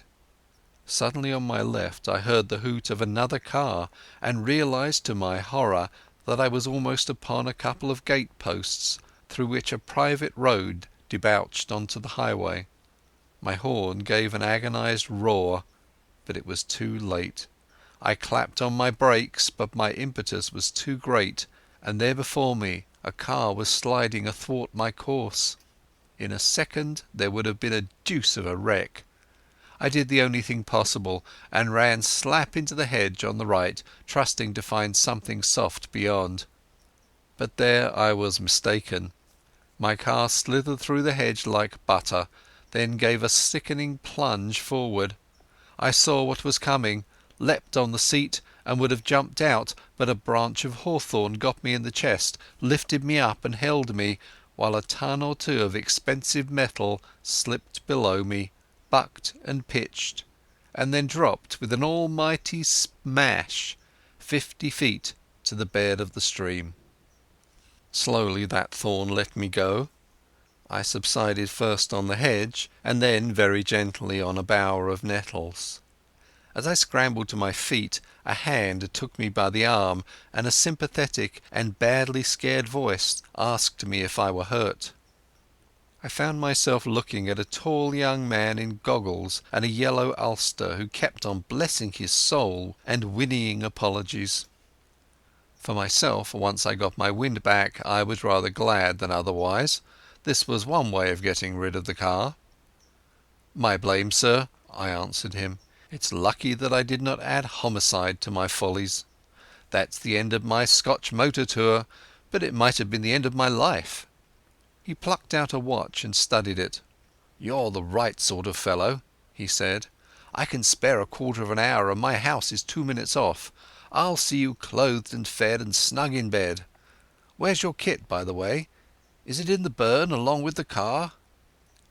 "It's in my pocket," I said, brandishing a toothbrush. "I'm a colonial and travel light." "A colonial?" he cried. "By gad, you're the very man I've been praying for. Are you by any chance a free trader?" "I am," said I, without the foggiest notion of what he meant. He patted my shoulder and hurried me into his car. 3 minutes later we drew up before a comfortable-looking shooting box set among pine trees, and he ushered me indoors. He took me first to a bedroom and flung half a dozen of his suits before me, for my own had been pretty well reduced to rags. I selected a loose blue serge, which differed most conspicuously from my own garments, and borrowed a linen collar. Then he haled me to the dining room, where the remnants of a meal stood on the table, and announced that I had just 5 minutes to feed. "You can take a snack in your pocket, and we'll have supper when we get back. I've got to be at the Masonic Hall at 8 o'clock or my agent will comb my hair." I had a cup of coffee and some cold ham, while he yarned away on the hearthrug. "You find me in the deuce of a mess, Mr. By the by, you haven't told me your name." Twisden? Any relation to old Tommy Twisden of the 60th? No? Well, you see, I'm Liberal candidate for this part of the world, and I had a meeting on tonight at Brattleburn. That's my chief town, and an infernal Tory stronghold. I had got the Colonial ex-Premier fellow, Crumpleton, coming to speak for me tonight, and had the thing tremendously billed and the whole place ground-baited. This afternoon I got a wire from the ruffian saying he has got influenza at Blackpool, and here I am left to do the whole thing myself. I had meant to speak for 10 minutes, and must now go on for 40, and though I've been racking my brains for 3 hours to think of something, I simply cannot last the course. Now you've got to be a good chap and help me. You're a free trader, and can tell our people what a wash-out protection is in the colonies. All you fellows have the gift of the gab. I wish to heaven I had it. I'll be for evermore in your debt." I had very few notions about free trade one way or the other, but I saw no other chance to get what I wanted. My young gentleman was far too absorbed in his own difficulties to think how odd it was to ask a stranger who had just missed death by an ace, and who had lost a 1,000 guinea car, to address a meeting for him on the spur of the moment. But my necessities did not allow me to contemplate oddness or to pick and choose my supports. "All right," I said. "I'm not much good as a speaker, but I'll tell them a bit about Australia." At my words the cares of the ages slipped from his shoulders, and he was rapturous in his thanks. He lent me a big driving coat, and never troubled to ask why I had started on a motor tour without possessing an ulster, and as we slipped down the dusty roads, poured into my ears the simple facts of his history. He was an orphan, and his uncle had brought him up. I have forgotten the uncle's name, but he was in the cabinet, and you can read his speeches in the papers. He had gone round the world after leaving Cambridge, and then, being short of a job, his uncle had advised politics. I gathered that he had no preference in parties. "Good chaps in both," he said cheerfully, "and plenty of blighters too. I'm a Liberal because my family have always been Whigs." But if he was lukewarm politically, he had strong views on other things. He found out that I knew a bit about horses, and jawed away about the Derby entries, and he was full of plans for improving his shooting. Altogether a very clean, decent, callow young man. As we passed through a little town, 2 policemen signalled to us to stop, and flashed their lanterns on us. "Beg pardon, Sir Harry. I've got instructions to look out for a car, and the description's not unlike yours." "Right-ho," said my host, when I thanked Providence for the devious ways I had been brought to safety. After that we spoke no more, for my host's mind began to labour heavily with his coming speech. His lips kept muttering, his eyes wandered, and I began to prepare myself for a second catastrophe. I tried to think of something to say myself, but my mind was dry as a stone. The next thing I knew we had drawn up outside a door in a street, and were being welcomed by some noisy gentlemen with rosettes. The hall had about 500 in it, women mostly, a lot of bald heads, and a dozen or 2 young men. The chairman, a weaselly minister with a reddish nose, lamented Crumpleton's absence, soliloquized on his influenza, and gave me a certificate as a trusted leader of Australian thought. There were 2 policemen at the door, and I hoped they took note of that testimonial. Then Sir Harry started. I've never heard anything like it. He didn't begin to know how to talk. He had about a bushel of notes from which he read, and when he let go of them he fell into one prolonged stutter.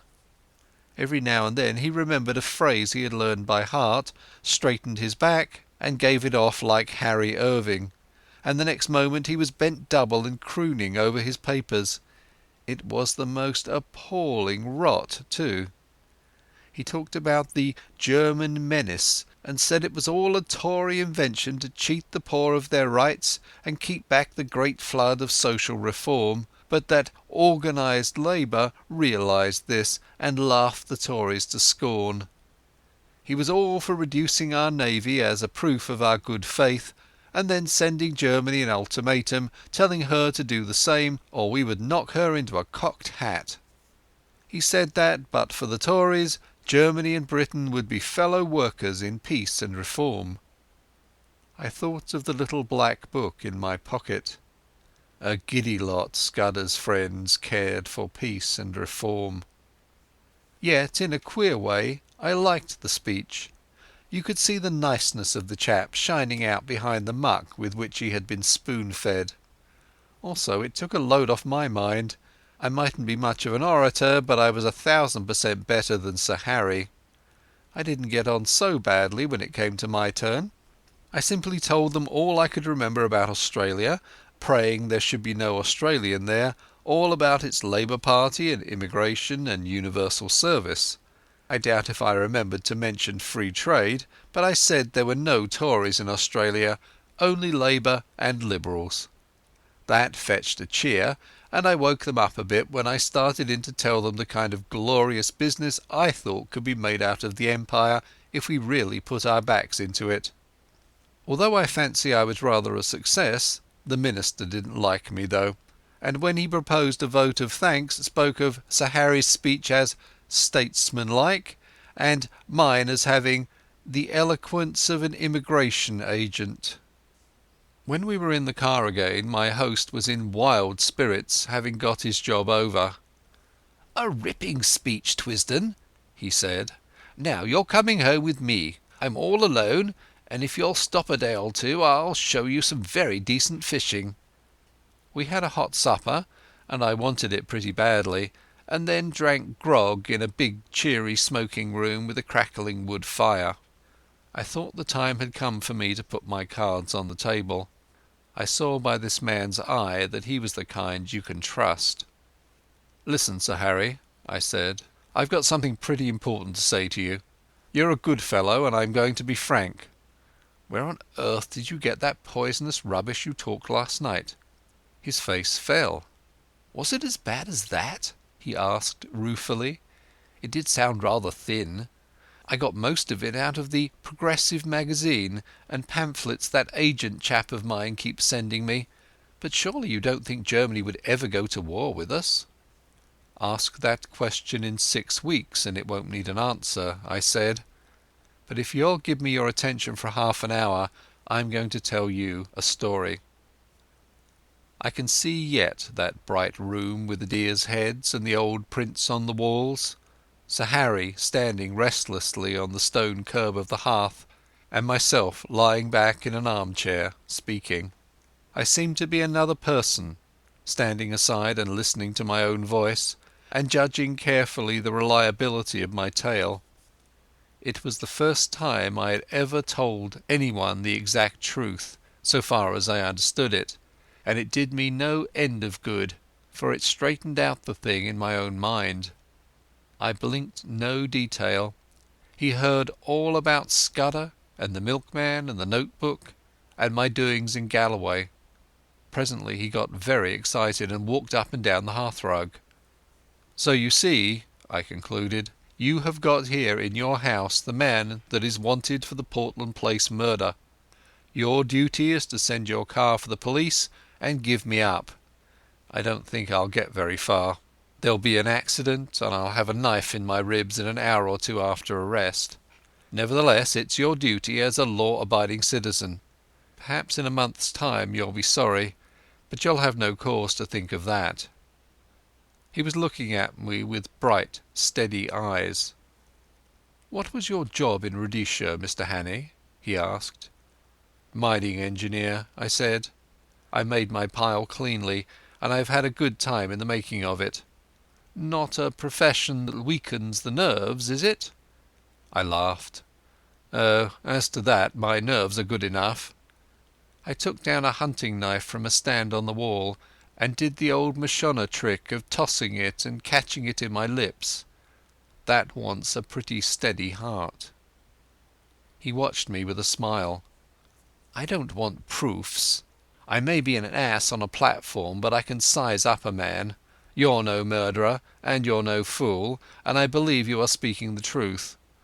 I'm going to back you up. Now, what can I do?" "First, I want you to write a letter to your uncle. I've got to get in touch with the government people some time before the 15th of June. He pulled his moustache. "That won't help you. This is Foreign Office business, and my uncle would have nothing to do with it. Besides, you'll never convince him.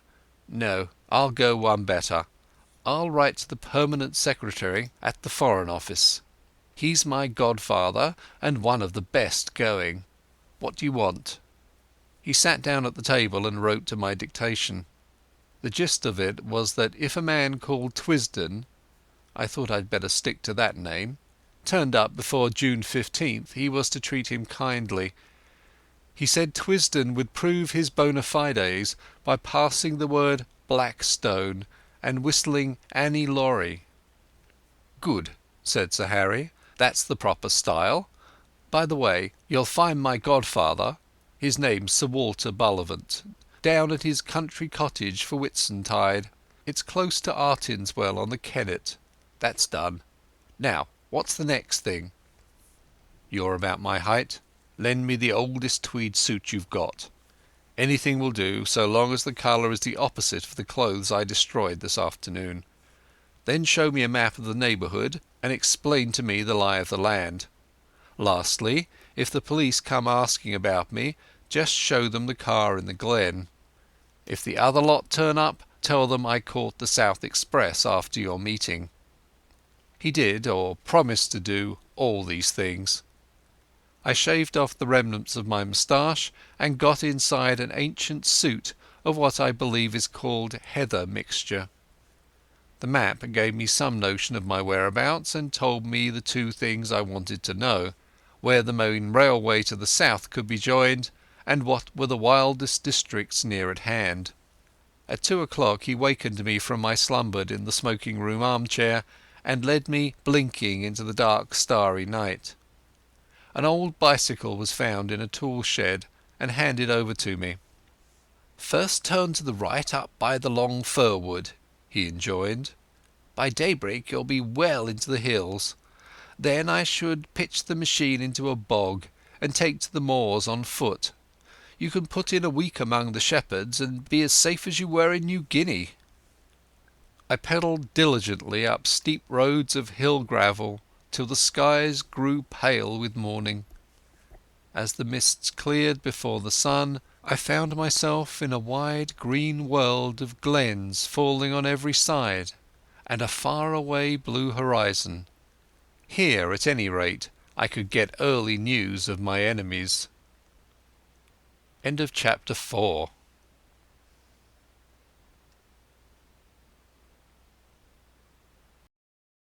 Chapter 5. The Adventure of the Spectacled Roadman. I sat down on the very crest of the pass and took stock of my position. Behind me was the road, climbing through a long cleft in the hills which was the upper glen of some notable river.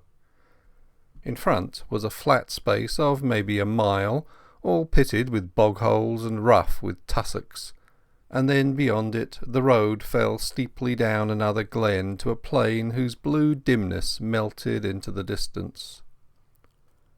To left and right were round-shouldered green hills, as smooth as pancakes, but to the south, that is, the left hand, there was a glimpse of high heathery mountains which I remembered from the map as the big knot of hill which I had chosen for my sanctuary.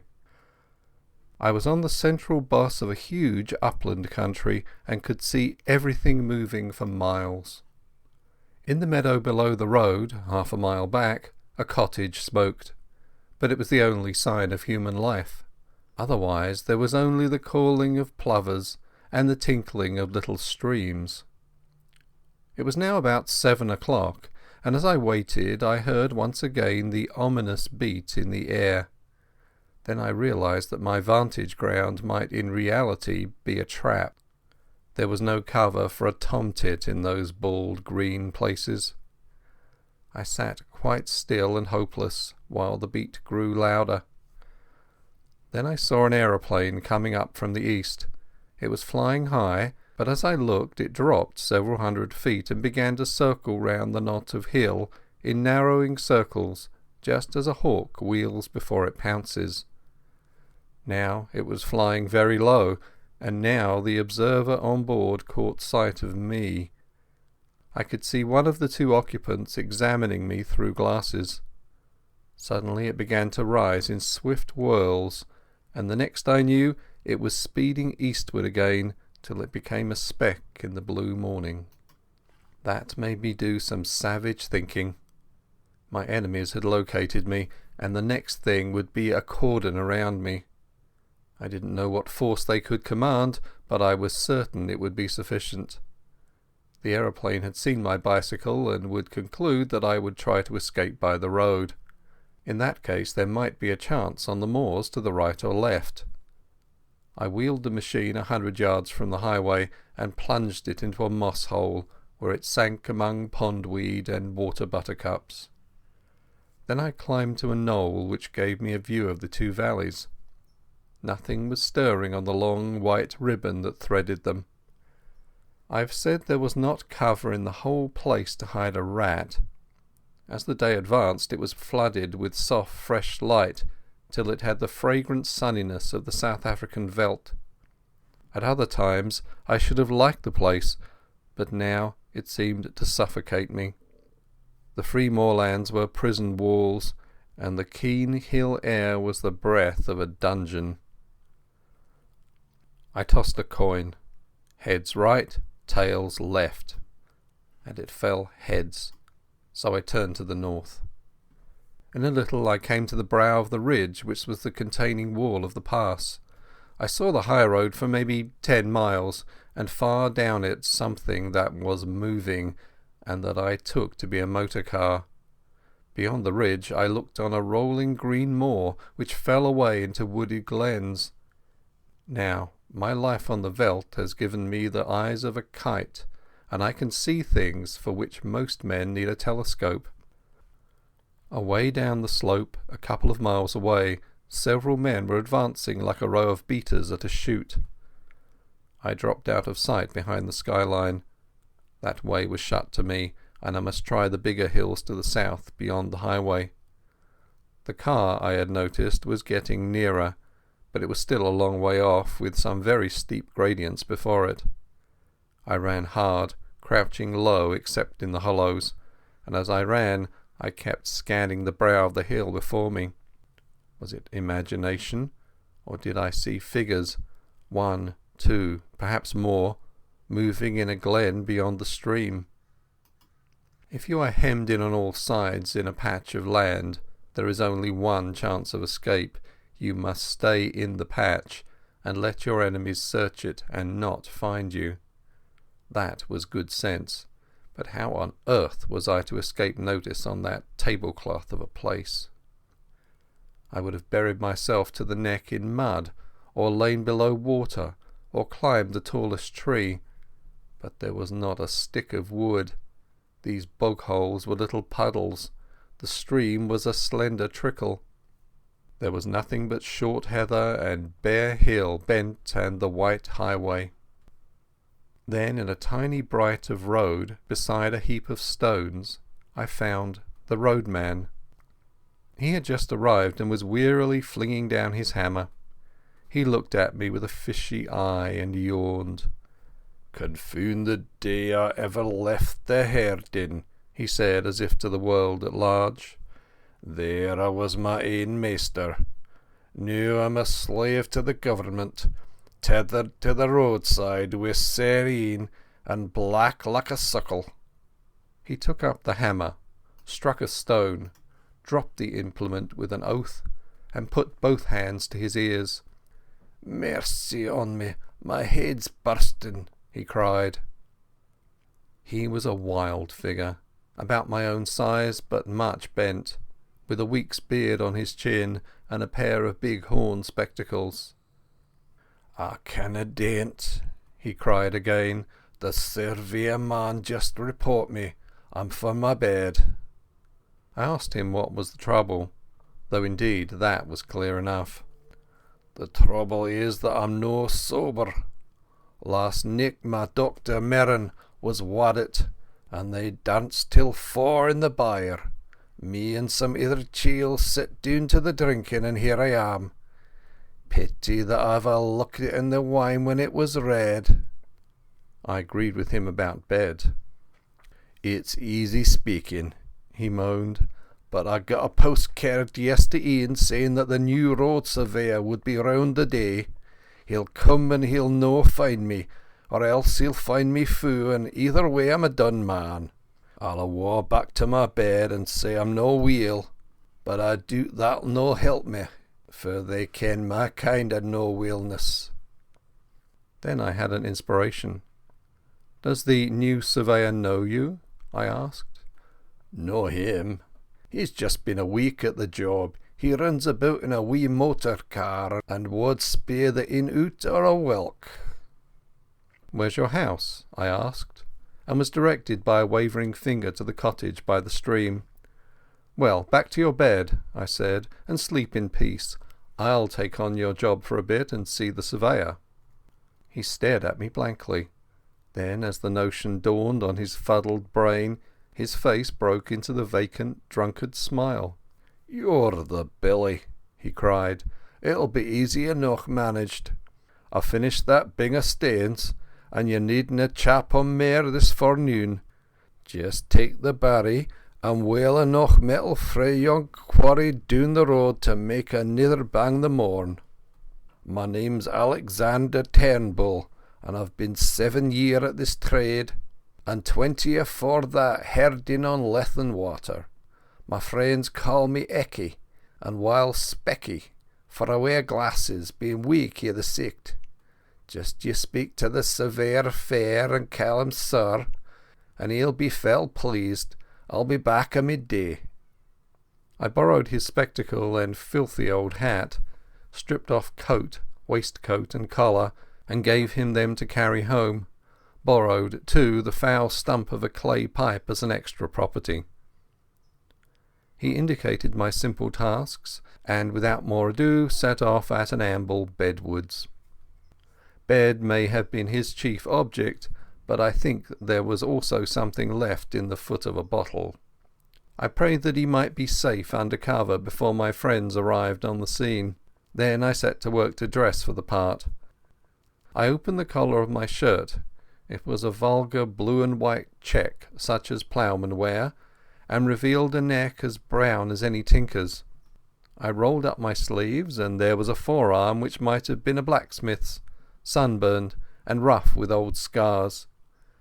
I got my boots and trouser legs all white from the dust of the road, and hitched up my trousers, tying them with string below the knee.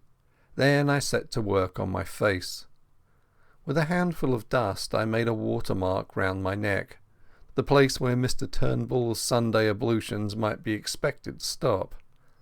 I rubbed a good deal of dirt also into the sunburn of my cheeks. A roadman's eyes would no doubt be a little inflamed, so I contrived to get some dust in both of mine, and by dint of vigorous rubbing produced a bleary effect. The sandwiches Sir Harry had given me had gone off with my coat, but the roadman's lunch, tied up in a red handkerchief, was at my disposal. I ate with great relish several of the thick slabs of scone and cheese, and drank a little of the cold tea. In the handkerchief was a local paper tied with string and addressed to Mr. Turnbull, obviously meant to solace his midday leisure. I did up the bundle again and put the paper conspicuously beside it.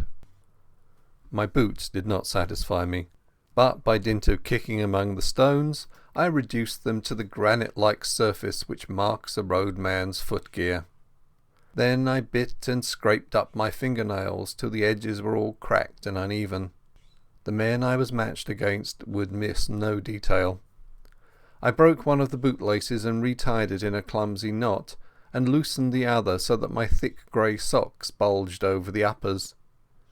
Still no sign of anything on the road. The motor I had observed half an hour ago must have gone home. My toilette complete, I took up the barrow and began my journeys to and from the quarry 100 yards off. I remembered an old scout in Rhodesia who had done many queer things in his day, once telling me that the secret of playing a part was to think yourself into it. You could never keep it up, he said, unless you could manage to convince yourself that you were it. So I shut off all other thoughts and switched them on the road mending. I thought of the little white cottage as my home. I recalled the years I had spent herding on Lethen water. I made my mind dwell lovingly on sleep in a box bed and a bottle of cheap whisky. Still nothing appeared on that long white road. Now and then a sheep wandered off the heather to stare at me. A heron flopped down to a pool in the stream and started to fish, taking no more notice of me than if I had been a milestone. On I went, trundling my loads of stone with the heavy step of the professional. Soon I grew warm and the dust on my face changed to solid and abiding grit. I was already counting the hours till evening should put a limit to Mr. Turnbull's monotonous toil. Suddenly a crisp voice spoke from the road, and looking up I saw a little Ford two-seater and a round-faced young man in a bowler hat. "Are you Alexander Turnbull?" he asked. "I am the new county road surveyor. You live at Blackhope Foot and have charge of the section from Laidlaw Byres to the Riggs? Good. A fair bit of road, Turnbull, and not badly engineered. A little soft about a mile off, and the edges want cleaning. See you look after that. Good morning. You'll know me the next time you see me." Clearly my get-up was good enough for the dreaded surveyor. I went on with my work, and as the morning grew towards noon I was cheered by a little traffic.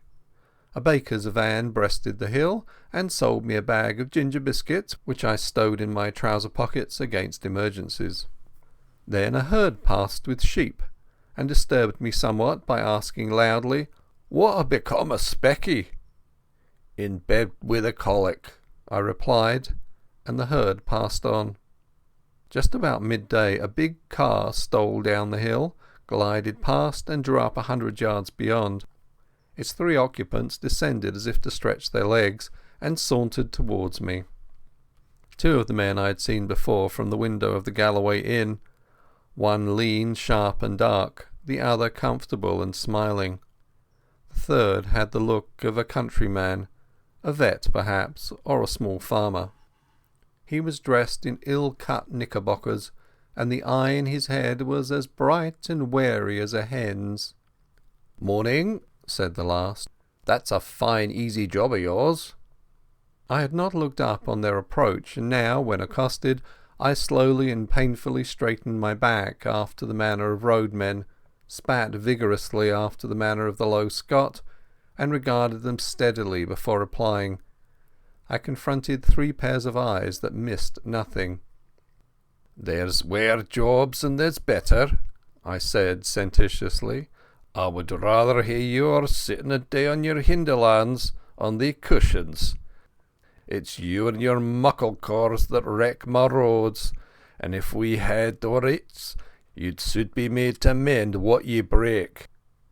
The bright-eyed man was looking at the newspaper lying beside Turnbull's bundle. "I see you get your papers in good time," he said. I glanced at it casually. "Aye, in good time, seeing that people came out last Saturday. I'm just 4 days late." He picked it up, glanced at the superscription, and laid it down again. One of the others had been looking at my boots, and a word in German called the speaker's attention to them. "You've a fine taste in boots," he said. "These were never made by a country shoemaker." "They were not," I said readily.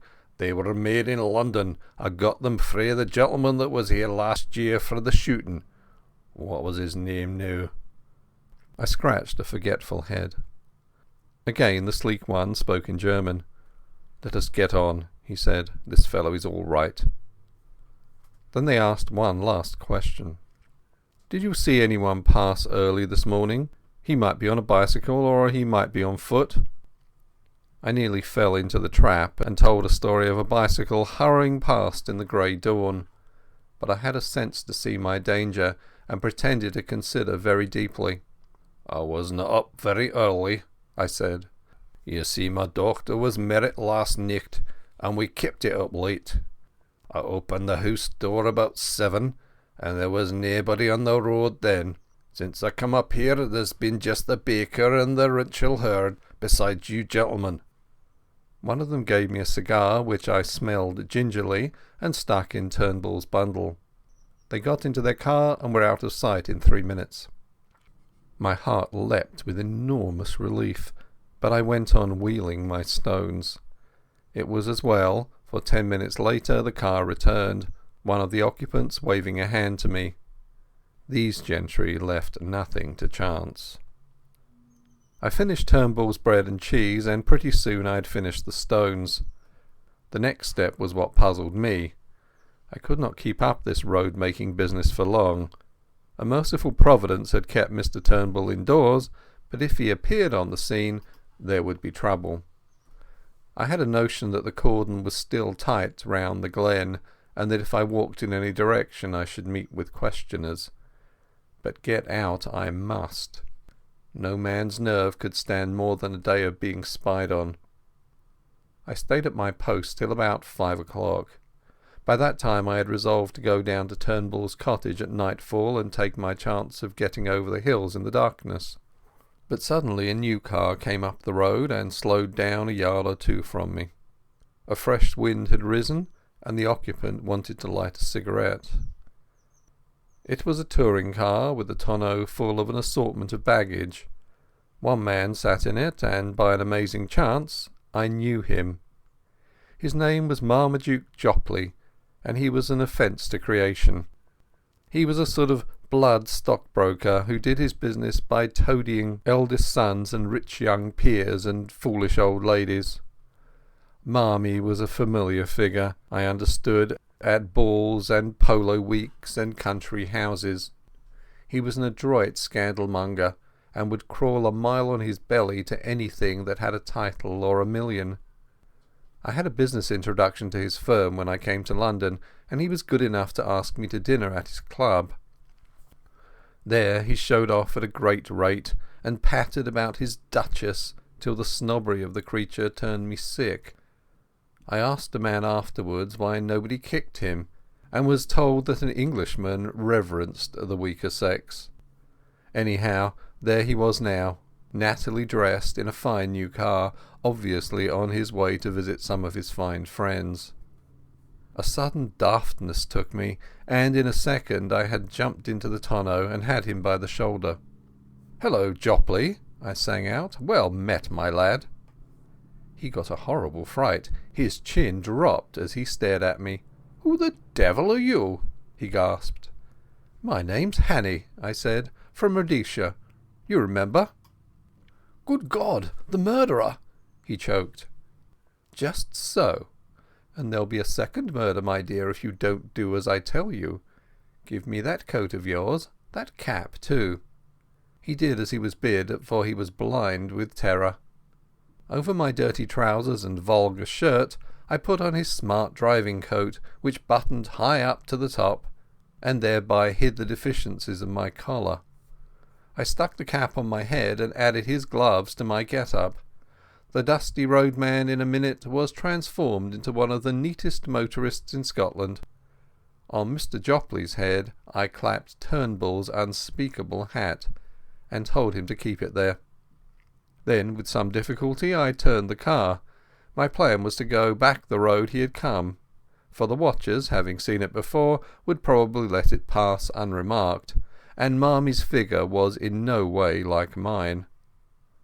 "Now, my child," I said, "sit quite still and be a good boy. I mean you no harm. I'm only borrowing your car for an hour or two. But if you play me any tricks, and above all if you open your mouth, as sure as there's a God above me I'll wring your neck. Savvy?" I enjoyed that evening's ride. We ran 8 miles down the valley through a village or two, and I could not help noticing several strange-looking folk lounging by the roadside. These were the watchers, who would have had much to say to me if I had come in other garb or company. As it was, they looked incuriously on. One touched his cap in salute, and I responded graciously. As the dark fell, I turned up a side glen which, as I remembered from the map, led into an unfrequented corner of the hills. Soon the villages were left behind, then the farms, and then even the wayside cottages. Presently we came to a lonely moor, where the night was blackening the sunset gleam in the bog pools. Here we stopped, and I obligingly reversed the car and restored to Mr. Jopley his belongings. "1,000 thanks," I said. "There's more use in you than I thought. Now be off and find the police." As I sat on the hillside, watching the twilight dwindle, I reflected on the various kinds of crime I had now sampled.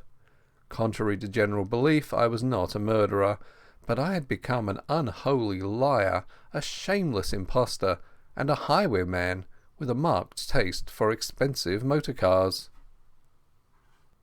End of chapter 5.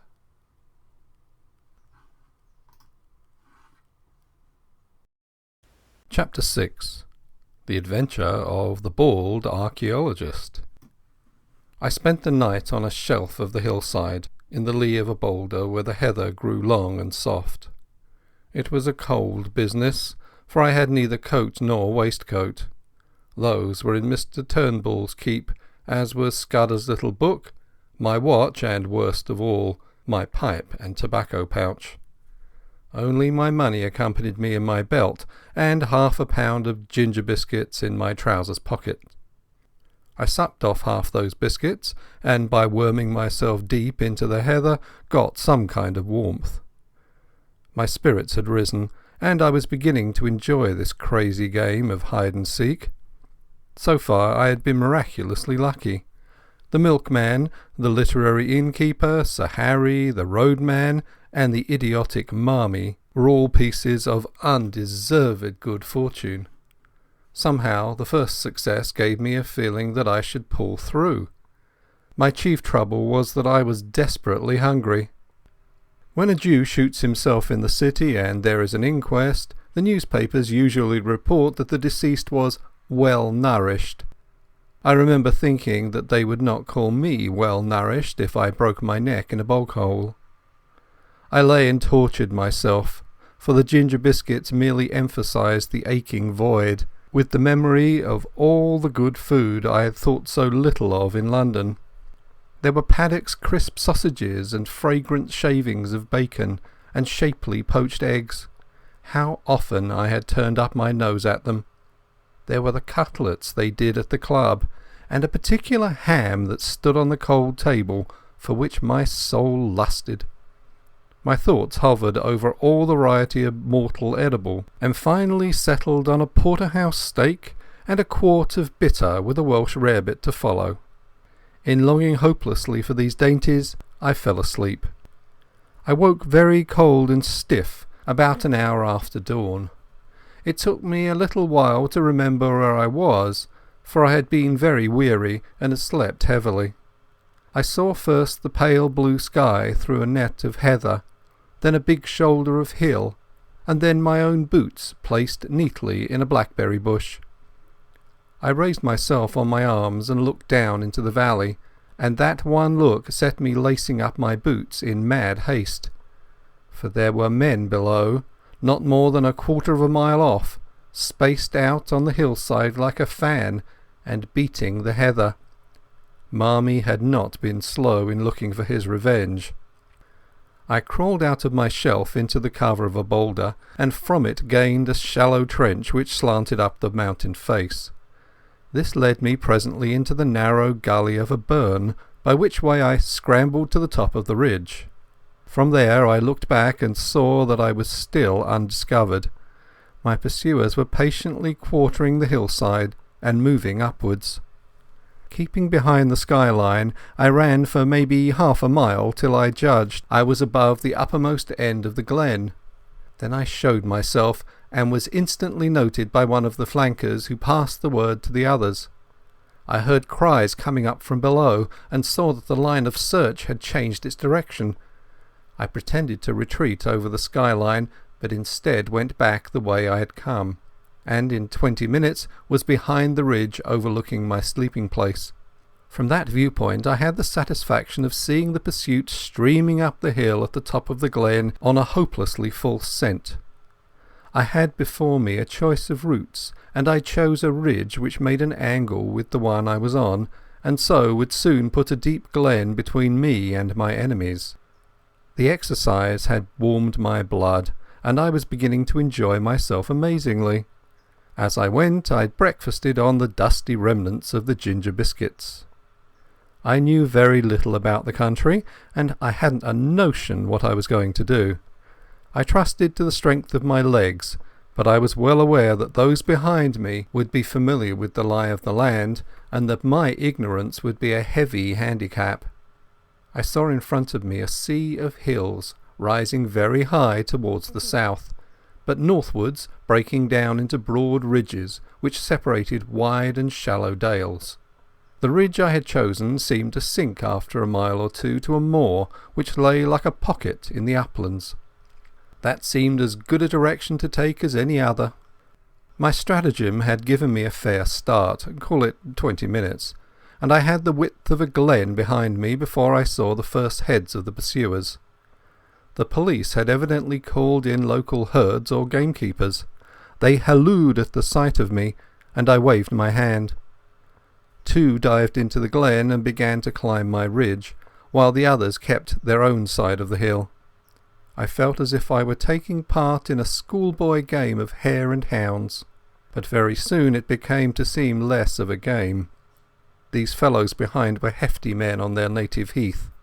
Looking back, I saw that only 3 were following direct, and I guessed that the others had fetched a circuit to cut me off.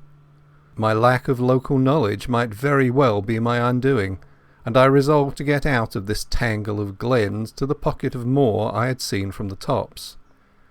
I must so increase my distance as to get clear away from them, and I believed I could do this if I could find the right ground for it.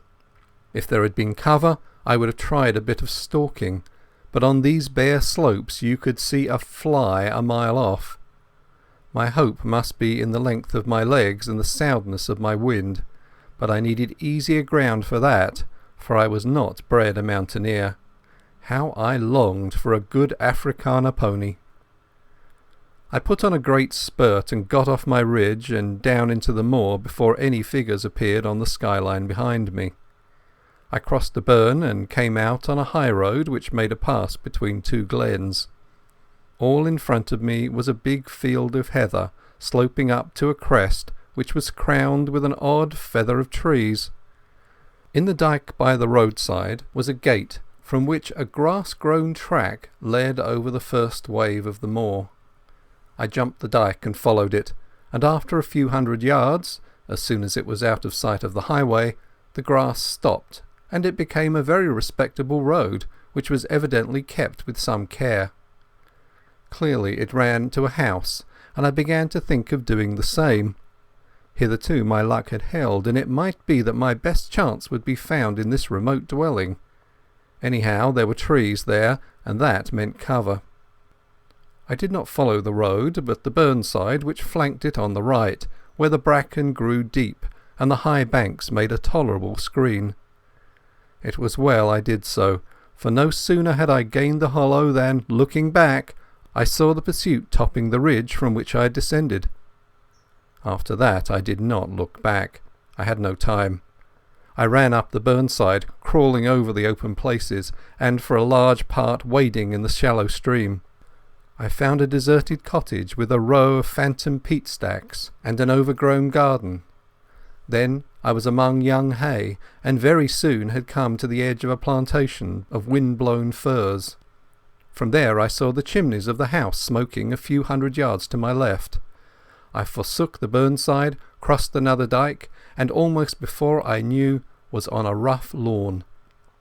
A glance back told me that I was well out of sight of the pursuit, which had not yet passed the first lift of the moor. The lawn was a very rough place, cut with a scythe instead of a mower, and planted with beds of scrubby rhododendrons. A brace of black game, which are not usually garden birds, rose at my approach. The house before me was the ordinary moorland farm, with a more pretentious whitewashed wing added. Attached to this wing was a glass veranda, and through the glass I saw the face of an elderly gentleman meekly watching me. I stalked over the border of coarse hill gravel and entered the veranda door. Within was a pleasant room, glass on one side, and on the other a mass of books. More books showed in an inner room. On the floor, instead of tables, stood cases such as you see in a museum, filled with coins and queer stone implements.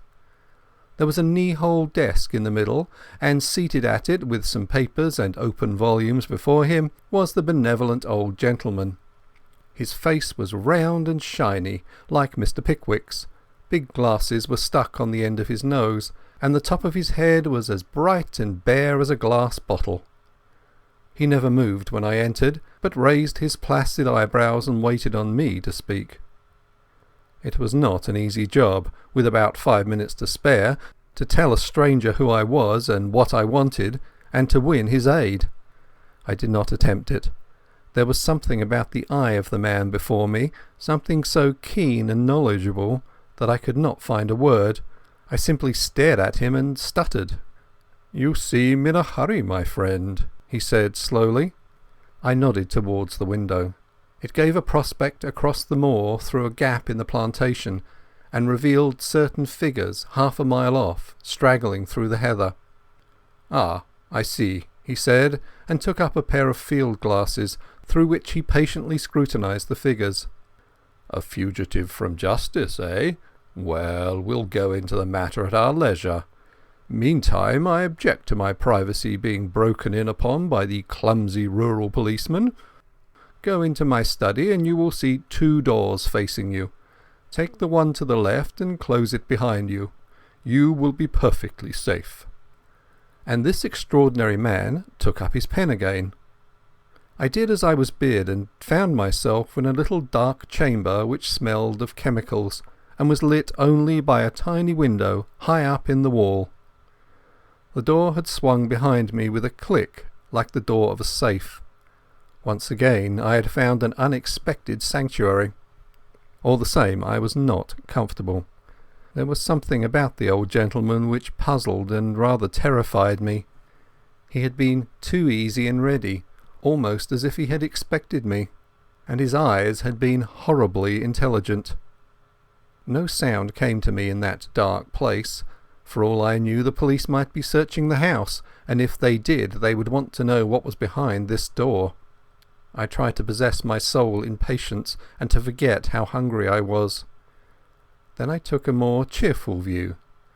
The old gentleman could scarcely refuse me a meal, and I fell to reconstructing my breakfast. Bacon and eggs would content me, but I wanted the better part of a flitch of bacon and 100 eggs. And then, while my mouth was watering in anticipation, there was a click, and the door stood open. I emerged into the sunlight to find the master of the house sitting in a deep armchair in the room he called his study, and regarding me with curious eyes. "Have they gone?" I asked. "They have gone. I convinced them that you had crossed the hill. I do not choose that the police should come between me and one who I am delighted to honour. This is a lucky morning for you, Mr. Richard Hannay." As he spoke his eyelids seemed to tremble and to fall a little over his keen grey eyes. In a flash the phrase of Scudder's came back to me when he described the man he most dreaded in the world. He had said that he could hood his eyes like a hawk. Then I saw that I had walked straight into the enemy's headquarters. My first impulse was to throttle the old ruffian and make for the open air. He seemed to anticipate my intention, for he smiled gently and nodded to the door behind me. I turned and saw 2 men-servants who had me covered with pistols. He knew my name, and he had never seen me before, and as the reflection darted across my mind I saw a slender chance. "I don't know what you mean," I said roughly. "And who are you calling Richard Hannay? My name's Ainslie." "So," he said, smiling, "but of course you have others. We won't quarrel about a name." I was pulling myself together now, and I reflected that my garb, lacking coat and waistcoat and collar, would at any rate not betray me. I put on my surliest face and shrugged my shoulders. "I suppose you're going to give me up after all, and I call it a damn dirty trick. My God, I wish I'd never seen that cursed motor car. Here's the money and be damned to you." And I flung 4 sovereigns on the table. He opened his eyes a little. "Oh no, I shall not give you up. My friends and I will have a little private settlement with you, that is all. You know a little too much, Mr. Hannay. You are a clever actor, but not quite clever enough." He spoke with assurance, but I could see the dawning of a doubt in his mind. "Oh, for God's sake, stop jawing," I cried. "Everything's against me. I haven't had a bit of luck since I came ashore at Leith. But what's the harm in a poor devil with an empty stomach picking up some money he finds in a bust-up motor car? That's all I done, and for that I've been chivied for 2 days by these blasted bobbies over these blasted hills.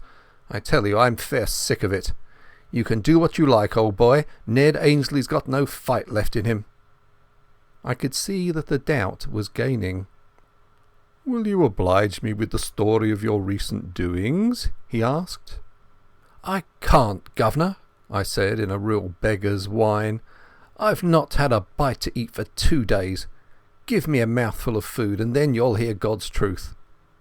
I must have showed my hunger in my face, for he signalled to one of the men in the doorway. A bit of cold pie was bought and a glass of beer, and I wolfed them down like a pig, or rather like Ned Ainsley, for I was keeping up my character. In the middle of my meal he spoke suddenly to me in German, but I turned on him a face as blank as a stone wall. Then I told him my story, how I had come off an Archangel ship at Leith a week ago and was making my way overland to my brother at Wigton. I had run short of cash, I hinted vaguely at a spree, and I was pretty well on my uppers when I had come on a hole in a hedge, and looking through had seen a big motor car lying in a burn. I'd poked about to see what was happening, and had found 3 sovereigns lying on the seat and 1 on the floor. There was nobody there, or any sign of an owner, so I had pocketed the cash. But somehow the law had got after me. When I had tried to change a sovereign in a baker's shop, the woman had cried on the police, and a little later, when I was washing my face in a burn, I had been nearly gripped, and had only got away by leaving my coat and waistcoat behind me. "They can have the money back," I cried, "for a fat lot of good it's done me.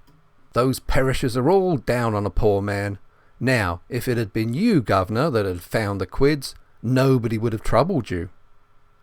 "You're a good liar, Hannay," he said. I flew into a rage. "Stop fooling, damn you! I tell you my name's Ainsley, and I never heard of anyone called Hannay in my born days. I'd sooner have the police than you with your Hannays and your monkey-faced pistol tricks. No, governor, I don't mean that. I'm much obliged for you for the grub. I'll thank you to let me go now the coast's clear." It was obvious that he was badly puzzled. You see, he had never seen me, and my appearance must have altered considerably from my photographs, if he had got one of them. I was pretty smart and well dressed in London, and now I was a regular tramp. "I do not propose to let you go. If you are what you say you are, you will soon have a chance of clearing yourself. If you are what I believe you are, I do not think you will see the light much longer." He rang a bell, and a 3rd servant appeared from the veranda. "I want the Lancaster in 5 minutes," he said. "There will be 3 to luncheon." Then he looked steadily at me, and that was the hardest ordeal of all. There was something weird and devilish in those eyes, cold, malignant, unearthly, and most hellishly clever. They fascinated me like the bright eyes of a snake. I had a strong impulse to throw myself on his mercy and offer to join his side, and if you consider the way I felt about the whole thing, you will see that that impulse must have been purely physical, the weakness of a brain mesmerized and mastered by a stronger spirit. But I managed to stick it out and even to grin. "You'll know me next time, governor," I said.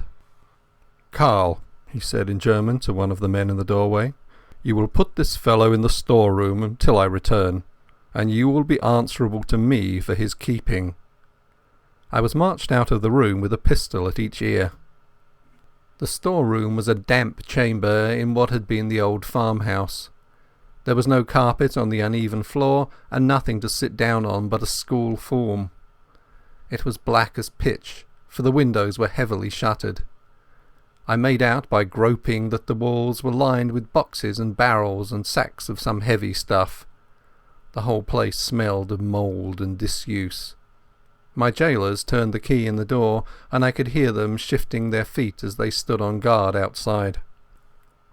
I sat down in the chilly darkness in a very miserable frame of mind. The old boy had gone off in a motor to collect the two ruffians who had interviewed me yesterday. Now they had seen me as the roadman, and they would remember me, for I was in the same rig. What was a roadman doing 20 miles from his beat, pursued by the police? A question or two would put them on the track. Probably they had seen Mr Turnbull, probably Marmee too. Most likely they could link me up with Sir Harry, and then the whole thing would be crystal clear.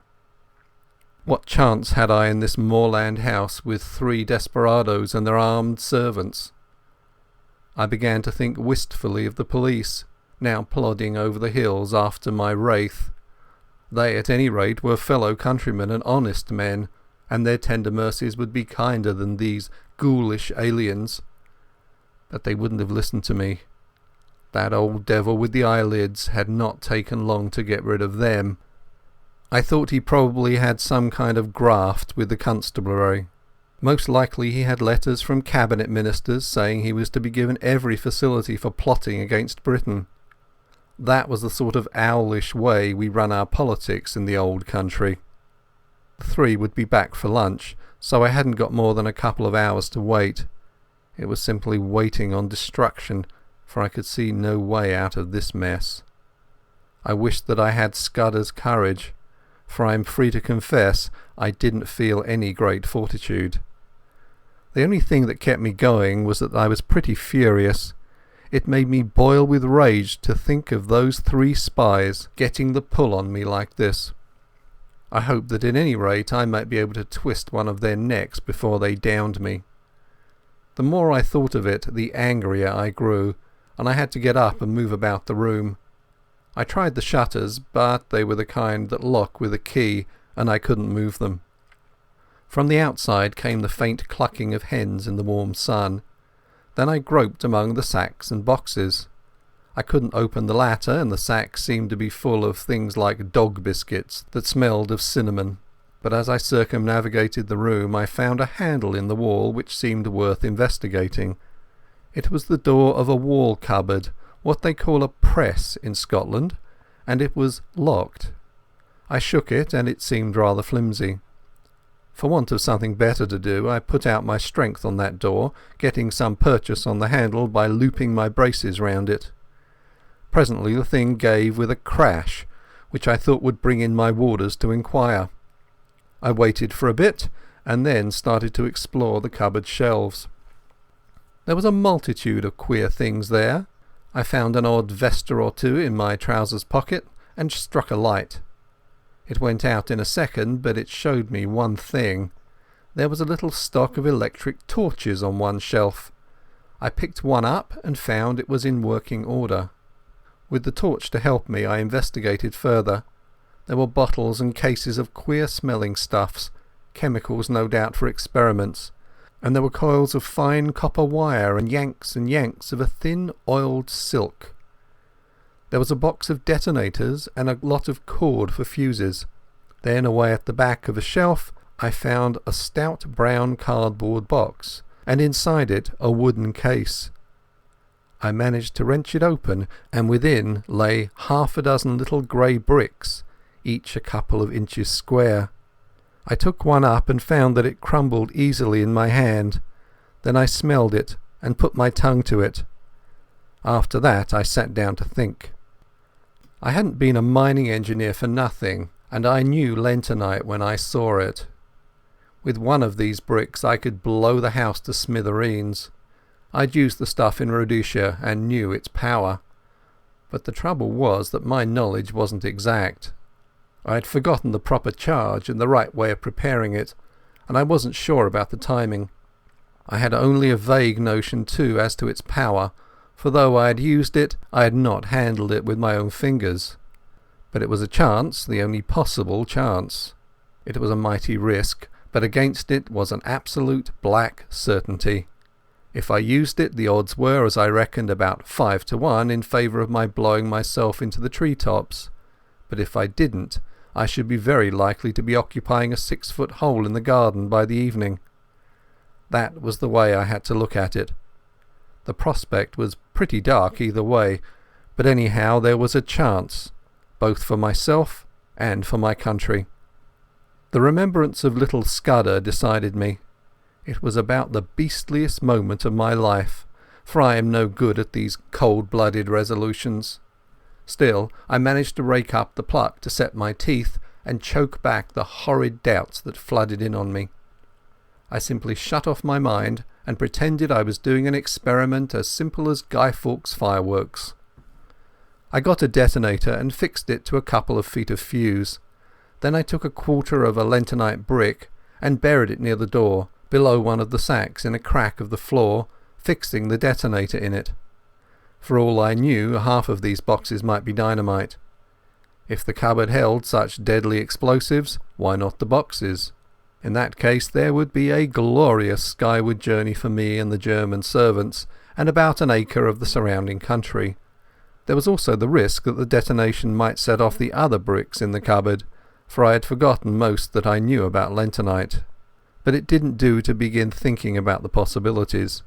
The odds were horrible, but I had to take them. I ensconced myself just below the sill of the window and lit the fuse. Then I waited for a moment or two. There was dead silence, only a shuffle of heavy boots in the passage, and the peaceful cluck of hens from the warm out-of-doors. I commended my soul to my Maker, and wondered where I would be in 5 seconds. A great wave of heat seemed to surge upwards from the floor and hang for a blistering instant in the air.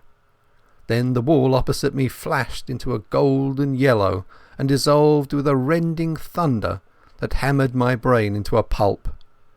Something dropped on me, catching the point of my left shoulder, and then I became unconscious. My stupor can scarcely have lasted beyond a few seconds. I felt myself being choked by thick yellow fumes and struggled out of the debris to my feet. Somewhere behind me I felt fresh air. The jambs of the window had fallen, and through the ragged rent the smoke was pouring out to the summer noon.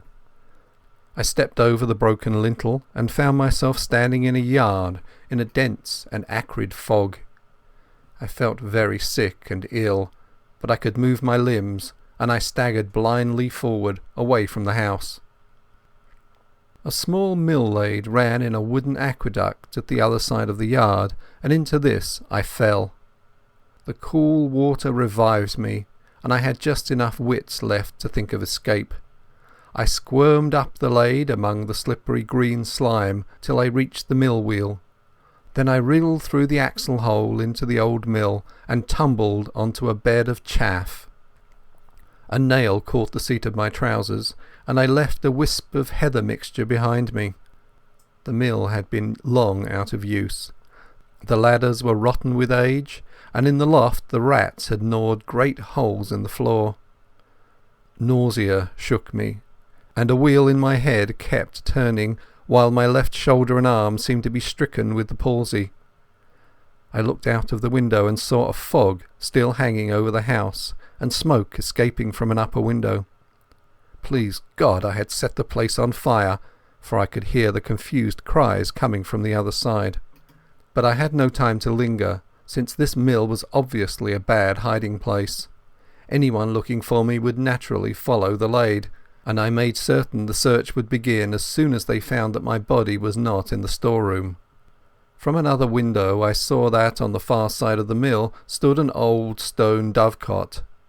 If I could get there without leaving tracks I might find a hiding place, for I argued that my enemies, if they thought I could move, would conclude that I had made for open country, and would go seeking me on the moor.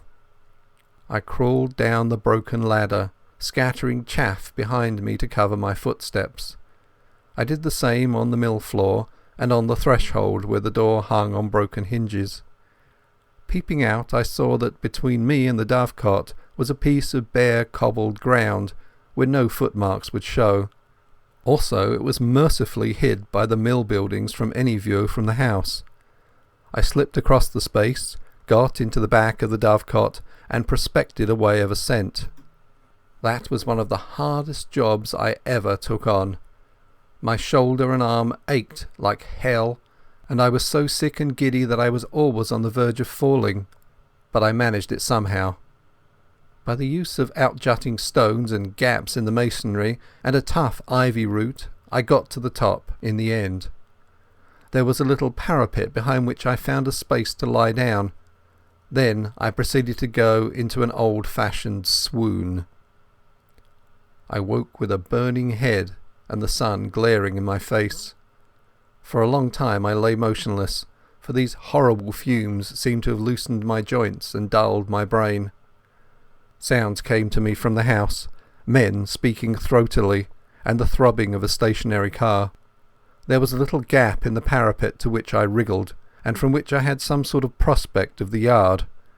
I saw figures come out, a servant with his head bound up, then a younger man in knickerbockers. They were looking for something, and moved towards the mill. Then one of them caught sight of the wisp of cloth on the nail, and cried out to the other. They both went back to the house and brought two more to look at it. I saw the rotund figure of my late captor, and thought I made out the man with the lisp. I noticed that all had pistols. For half an hour they ransacked the mill. I could hear them kicking over the barrels and pulling up the rotten planking. Then they came outside and stood just below the dovecot, arguing fiercely. The servant with the bandage was being soundly rated. I heard them fiddling with the door of the dovecot, and for one horrid moment I thought they were coming up. Then they thought better of it and went back to the house. All that long, blistering afternoon I lay baking on the rooftop. Thirst was my chief torment. My tongue was like a stick, and to make it worse I could hear the cool drip of water from the mill lade. I watched the course of the little stream as it came in from the moor, and my fancy followed it to the top of the glen, where it must issue from an icy fountain fringed with cool ferns and mosses. I would have given £1,000 to plunge my face into that. I had a fine prospect of the whole ring of moorland. I saw the car speed away with two occupants, and a man on a hill pony riding east. I judged they were looking for me, and I wished them joy of their quest. But I saw something else more interesting. The house stood almost on the summit of a swell of moorland which crowned a sort of plateau, and there was no higher point nearer than the big hill 6 miles off. The actual summit, as I have mentioned, was a biggish clump of trees, firs mostly, with a few ashes and beeches. On the dovecot I was almost on a level with the tree-tops, and could see what lay beyond. The wood was not solid, but only a ring, and inside was an oval of green turf, for all the world like a big cricket field. I didn't take long to guess what it was. It was an aerodrome, and a secret one. The place had been most cunningly chosen, for suppose anyone were watching an airplane descending here, he would think it had gone over the hills beyond the trees. As the place was on the top of a rise in the midst of a big amphitheatre, any observer from any direction would conclude it had passed out of view behind the hill. Only a man very close at hand would realize that the aeroplane had not gone over but had descended in the midst of the wood. An observer with a telescope on one of the higher hills might have discovered the truth, but only herds went there, and herds do not carry spyglasses.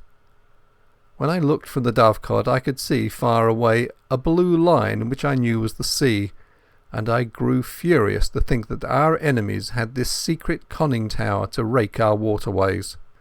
Then I reflected that if that aeroplane came back, the chances were 10 to 1 that I would be discovered. So, through the afternoon, I lay and prayed for the coming of darkness, and glad I was when the sun went down over the big western hills and the twilight haze crept over the moor. The aeroplane was late. The gloaming was far advanced when I heard the beat of wings and saw it volplaning down toward its home in the wood. Lights twinkled for a bit, and there was much coming and going from the house. Then the dark fell, and silence. Thank God it was a black night. The moon was well on its last quarter, and would not rise till late. My thirst was too great to allow me to tarry, so about 9 o'clock, so far as I could judge, I started to descend. It wasn't easy, and halfway down I heard the back door of the house open and saw the gleam of a lantern against the mill wall. For some agonizing minutes I hung by the ivy and prayed that whatever it was would not come round by the dovecot. Then the light disappeared, and I dropped as softly as I could onto the hard soil of the yard. I crawled on my belly in the lee of a stone dyke till I reached the fringe of trees which surrounded the house. If I had known how to do it, I would have tried to put that aeroplane out of action, but I realized that any attempt would probably be futile.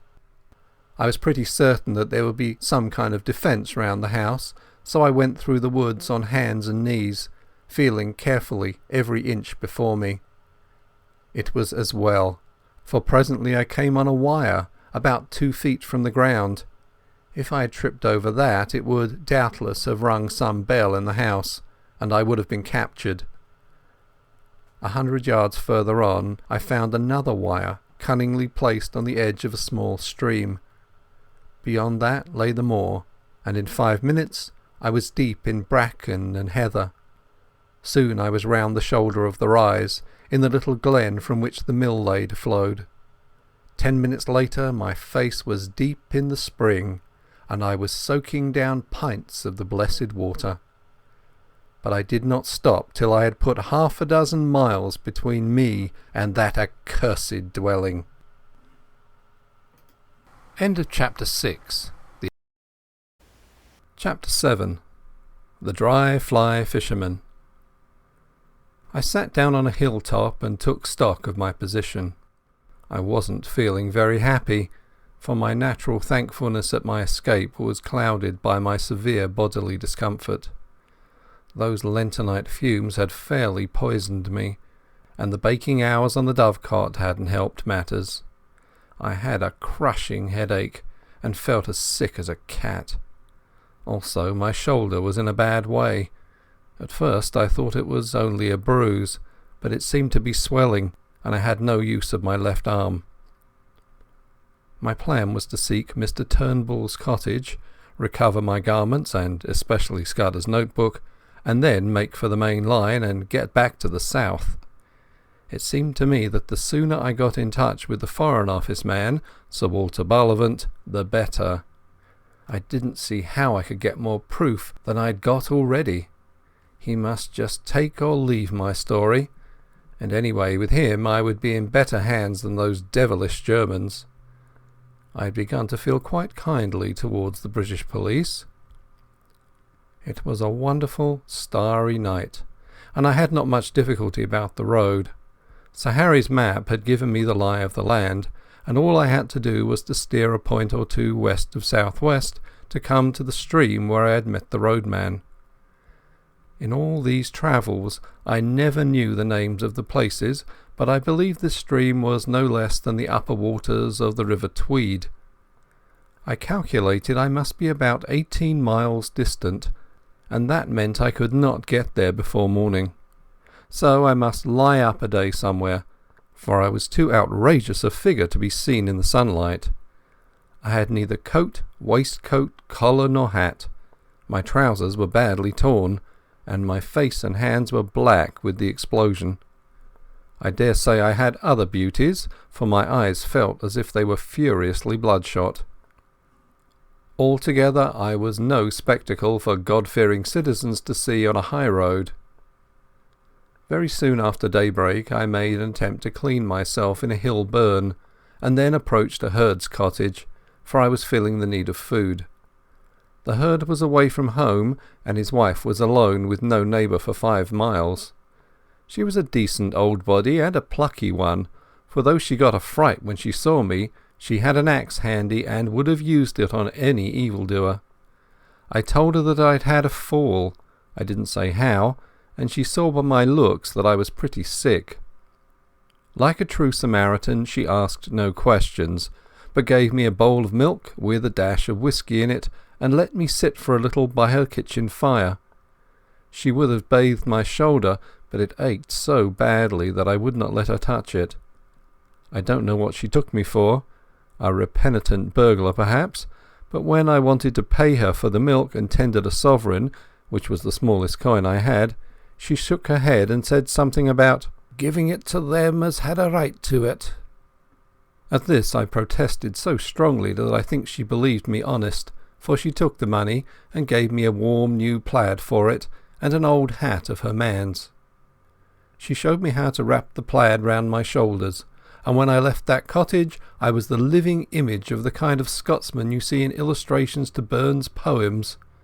But at any rate I was more or less clad.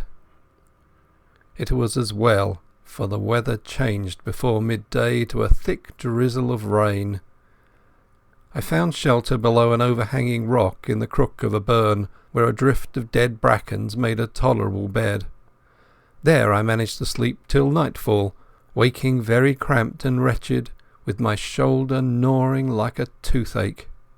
I ate the oat cake and cheese the old wife had given me, and set out again just before the darkening. I pass over the miseries of that night among the wet hills.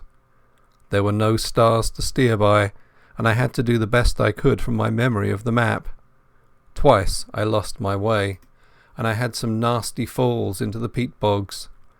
I'd only about 10 miles to go as the crow flies, but my mistakes made it nearer 20. The last bit was completed with set teeth and a very light and dizzy head. But I managed it, and in the early dawn I was knocking at Mr. Turnbull's door. The mist lay close and thick, and from the cottage I could not see the high road. Mr. Turnbull himself opened to me, sober and something more than sober. He was primly dressed in an ancient but well-tended suit of black. He had been shaved, not later than the night before. He wore a linen collar, and in his left hand he carried a pocket Bible. At first he did not recognize me. "Wha are ye that come stravaiging here on the Sabbath morning?" he asked. I had lost all count of days, so the Sabbath was the reason for his strange decorum. My head was swimming so wildly that I could not frame a coherent answer, but he recognized me and saw that I was ill. "Have you got my specs?" he asked. I fetched them out of my trousers pocket and gave him them. "You'll come for your jacket and waistcoat," he said. "Come in by. Losh, man, you're terrible doon i' the legs. Haud up till I get ye to a chair." I perceived I was in for a bout of malaria. I had a good deal of fever in my bones, and the wet night had brought it out, while my shoulder and the effects of the fumes combined to make me feel pretty bad. Before I knew, Mr. Turnbull was helping me off with my clothes and putting me to bed in one of the 2 cupboards that lined the kitchen walls. He was a true friend in need, that old roadman. His wife was dead years ago, and since his daughter's marriage he lived alone. For the better part of 10 days he did all the rough nursing I needed. I simply wanted to be left in peace while the fever took its course, and when my skin was cool again I found that the bout had more or less cured my shoulder. But it was a baddish go, and though I was out of bed in 5 days, it took me some time to get my legs again. He went out each morning, leaving me milk for the day and locking the door behind him, and came in the evening to sit silent in the chimney corner. Not a soul came near the place. When I was getting better he never bothered me with a question. Several times he fetched me 2 days old Scotsman, and I noticed the interest in the Portland Place murder seemed to have died down. There was no mention of it, and I could find very little about anything except a thing called the General Assembly, some ecclesiastical spree, I gathered. One day he produced my belt from a lock-fast drawer. "There's a terrible heap of siller in it," he said. "You'd better count it to see it's all there." He never even inquired my name. I asked him if anybody had been around making inquiries subsequent to my spell at the road making. "Aye, there was a man in a motor car. He spied where he'd taken my place that day, and I let on I thought him daft. But he kept on at me, and syne he mun be thinking, oh my good brother fae the church that whiles lent me a hun. He was a wersh-looking soul, and I couldn't understand the half of his English tongue." I was getting pretty restless those last days, and as soon as I felt myself fit I decided to be off. That was not till the 12th day of June, and as luck would have it, a drover went past that morning taking some cattle to Moffat. He was a man named Hislop, a friend of Turnbull's, and he came in to his breakfast with us and offered to take me with him. I made Turnbull accept £5 for my lodging, and a hard job I had of it. There was never a more independent being. He grew positively rude when I pressed him, and shy and red, and took the money at last without a thank you. When I told him how much I owed him, he grunted something about "a good turn deserving another." You would have thought from our leave-taking that we had parted in disgust. Hislop was a cheery soul who chatted all the way over the pass and down the sunny vale of Annan. I talked of Galloway markets and sheep prices, and he made up his mind that I was a pack shepherd from those parts, whatever that may be. My plaid and my old hat, as I have said, gave me a fine theatrical Scots look. But driving cattle is a mortally slow job, and we took the better part of the day to cover a dozen miles. If I had not had such an anxious heart, I would have enjoyed that time. It was shining blue weather, with a constantly changing prospect of brown hills and far green meadows, and a continual spund of larks and curlews and falling streams. But I had no mind for the summer, and little for Hislop's conversation, for as the fateful 15th of June grew near, I was overweighted with the lifeless difficulties of my enterprise. I got some dinner in a humble Moffat public house, and walked the 2 miles to the junction on the main line. The night express for the south was not due till midnight, and to fill up the time I went up on the hillside and fell asleep, for the walk had tired me. I all but slept too long, and had to run to the station and catch the train with 2 minutes to spare. The feel of the hard third-class cushions and the smell of stale tobacco cheered me up wonderfully. At any rate, I felt now that I was getting to grips with my job. I was decanted at Crewe in the small hours, and had to wait till 6 to get a train for Birmingham. In the afternoon I got to Reading, and changed into a local train which journeyed into the deeps of Berkshire. Presently I was in a land of lush water meadows and slow reedy streams. About 8 o'clock in the evening, a weary and travel-stained being, a cross between a farm labourer and a vet, with a checkered blue and white plaid over his arm, for I did not dare to wear it south of the border, descended at the little station of Ayres Tinswell.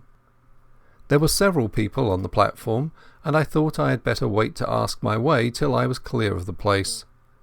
The road led through a wood of great beeches, and then into a shallow valley with the green backs of downs peeping over the distant trees.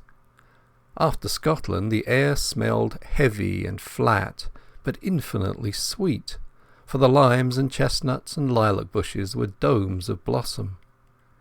Presently I came to a bridge, below which a clear slow stream flowed between snowy beds of water buttercups. A little above it was a mill, and the lasher made a pleasant cool sound in the scented dusk. Somehow the place soothed me and put me at my ease. I fell to whistling as I looked into the green depths, and the tune which came to my lips was Annie Laurie. A fisherman came up from the waterside, and as he neared me, he too began to whistle. The tune was infectious, for he followed my suit. He was a huge man in untidy old flannels and a wide-brimmed hat with a canvas bag slung on his shoulder. He nodded to me, and I thought I had never seen such a shrewder or better-tempered face. He leaned his delicate 10-foot split-cane rod against the bridge and looked with me at the water.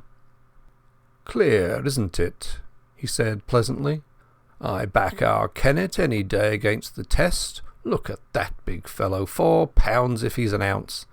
But the evening rise is over, and you can't tempt 'em."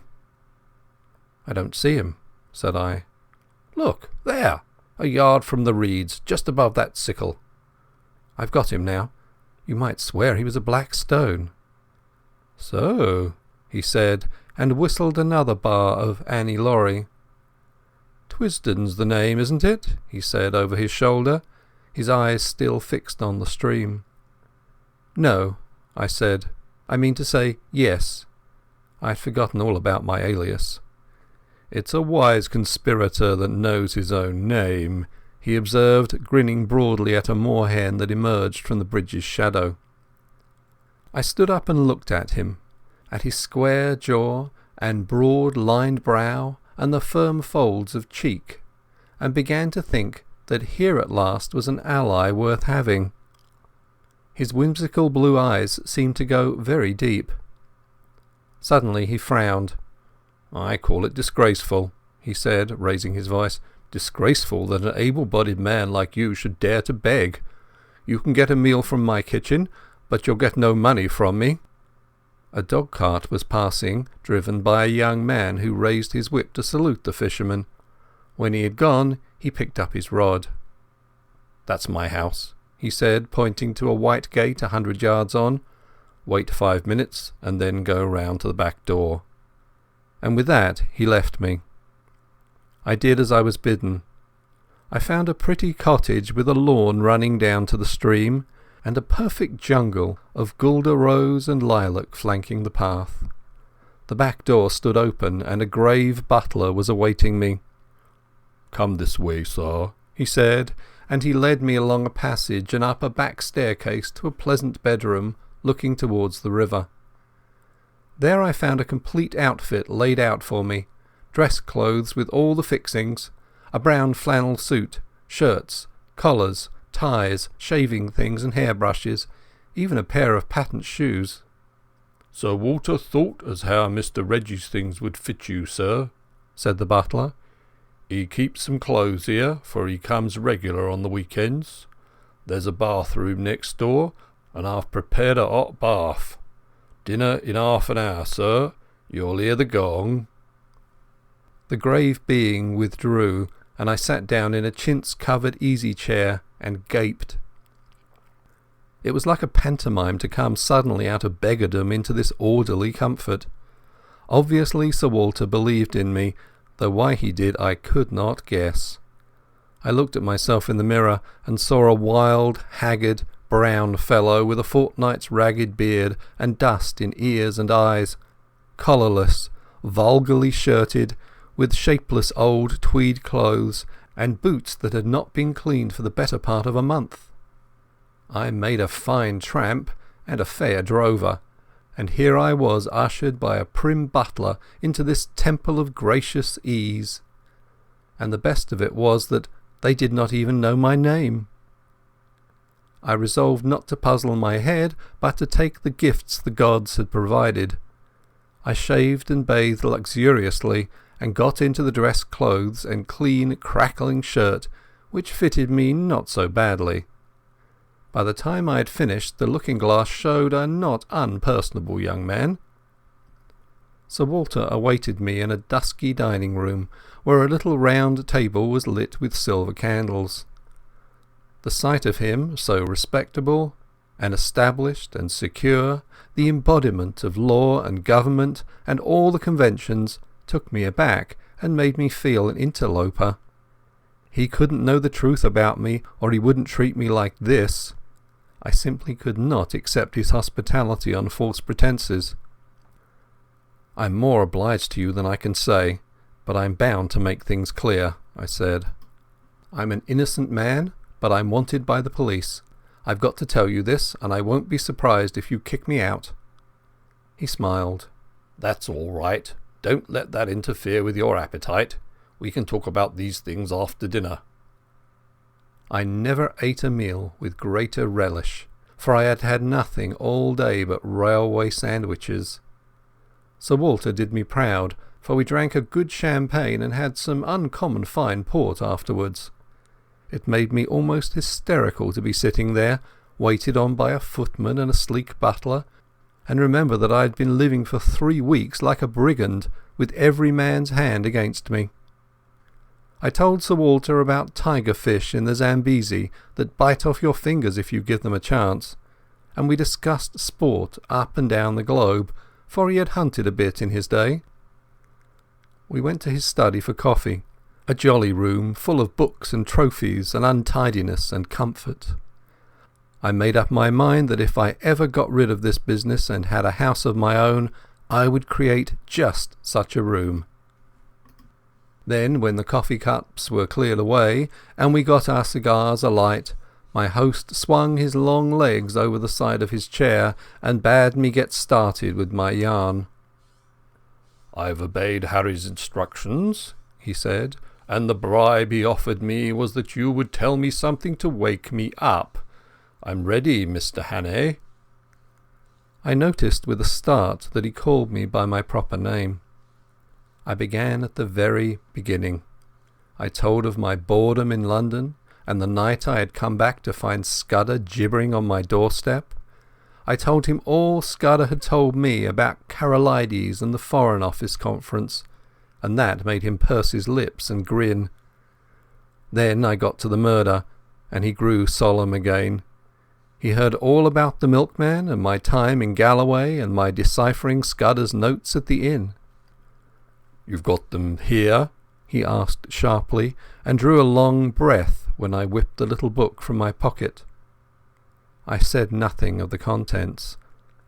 Then I described my meeting with Sir Harry and the speeches at the hall. At that he laughed uproariously. "Harry talked dash nonsense, did he? I quite believe it. He's as good a chap as ever breathed, but his idiot of an uncle has stuffed his head with maggots. Go on, Mr. Hannay." My day as roadman excited him a bit. He made me describe the two fellows in the car very closely, and seemed to be raking back in his memory. He grew merry again when he heard of the fate of that ass Jopley, but the old man in the moorland house solemnized him again. Again I had to describe every detail of his appearance. "Bland and bald-headed, and hooded his eyes like a bird. He sounds a sinister wildfowl, and you dynamited his hermitage after he had saved you from the police. Spirited piece of work, that." Presently I reached the end of my wanderings. He got up slowly and looked down at me from the hearthrug. "You may dismiss the police from your mind," he said. "You're in no danger from the law of this land." "Great Scott!" I cried. "Have they got the murderer?" "No, but for the last fortnight they have dropped you from the list of possibilities." "Why?" I asked in amazement. "Principally because I received a letter from Scudder. I knew something of the man, and he did several jobs for me. He was half crank, half genius, but he was wholly honest. The trouble about him was his partiality for playing a lone hand. That made him pretty well useless in any secret service. A pity, for he had uncommon gifts. I think he was the bravest man in the world, for he was always shivering with fright, and yet nothing would choke him off. I had a letter from him on the 31st of May. But he had been dead a week by then. The letter was written and posted on the 23rd. He evidently did not anticipate an immediate decease. His communications usually took a week to reach me, for they were sent under cover to Spain and then to Newcastle. He had a mania, you know, for concealing his tracks." "What did he say?" I stammered. "Nothing. Merely that he was in danger but had found shelter with a good friend, and that I would hear from you before the 15th of June. He gave me no address, but said he was living near Portland Place. I think his object was to clear you if anything happened. When I got it, I went to Scotland Yard, went over the details of the inquest, and concluded that you were the friend. We made inquiries about you, Mr. Hannay, and found you were respectable. I thought I knew the motives for your disappearance. Not only the police, the other one too, and when I got Harry's scrawl I guessed at the rest. I've been expecting you any time this past week." You can imagine what a load this took off my mind. I felt a free man once more, for I was now up against my country's enemies only, and not my country's law. "Now, let's have the little notebook," said Sir Walter. It took us a good hour to work through it. I explained the cipher, and he was jolly quick at picking it up. He amended my reading of it on several points, but I think I had been fairly correct on the whole. His face was very grave before he had finished, and he sat silent for a while. "I don't know what to make of it," he said at last. "He's right about one thing, what is going to happen the day after tomorrow. How the devil can it have got known? That is ugly enough in itself. But all this about war and the Black Stone, it reads like some wild melodrama. If only I had more confidence in Scudder's judgment. The trouble about him was that he was too romantic. He had the artistic temperament and wanted a story to be better than God meant it to be. He had a lot of odd biases too. Jews, for example, made him see red. Jews and the high finance. "The Black Stone," he repeated. "Der schwarze Stein. It's like a penny novelette. And all this stuff about Karolides. That is the weak part of the tale, for I happen to know that the virtuous Karolides is likely to outlast us both. There is no state in Europe that wants him gone. Besides, he has just been playing up to Berlin and Vienna and giving my chief some uneasy moments. No, Scudder has gone off the track there. Frankly, Hannay, I don't believe that part of his story. There's some nasty business afoot, and he found out too much and lost his life over it. But I'm ready to take my oath that it is ordinary spy work. A certain great European power makes a hobby of her spy system, and her methods are not too particular. Since she pays by piecework, her blackguards are not likely to stick at a murder or two. They want our naval dispositions for their collection at the Marinampt, but they will be pigeonholed, nothing more." Just then the butler entered the room. "There's a trunk call from London, Sir Walter. It's Mr. Heath, and he wants to speak to you personally." My host went off to the telephone.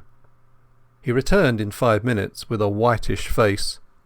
"I apologise to the shade of Scudder," he said. "Karolides was shot dead this evening at a few minutes after 7. End of Chapter 7.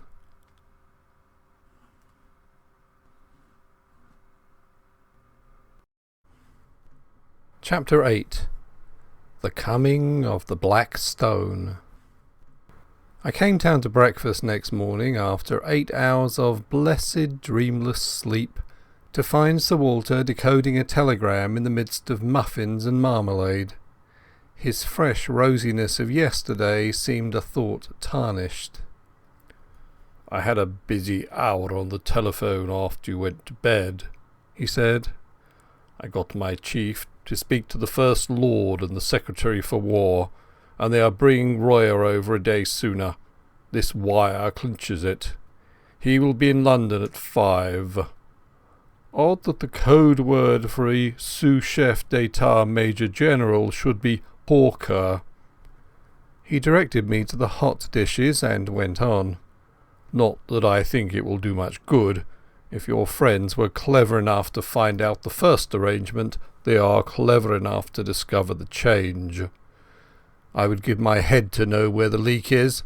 We believed there were only 5 men in England who knew about Royer's visit, and you may be certain there were fewer in France, for they manage these things better there." While I ate, he continued to talk, making me, to my surprise, a present of his full confidence. "Can the dispositions not be changed?" I asked. "They could," he said, "but we want to avoid that if possible. They are the result of immense thought, and no alteration would be as good. Besides, on 1 or 2 points change is simply impossible. Still, something could be done if it were absolutely necessary.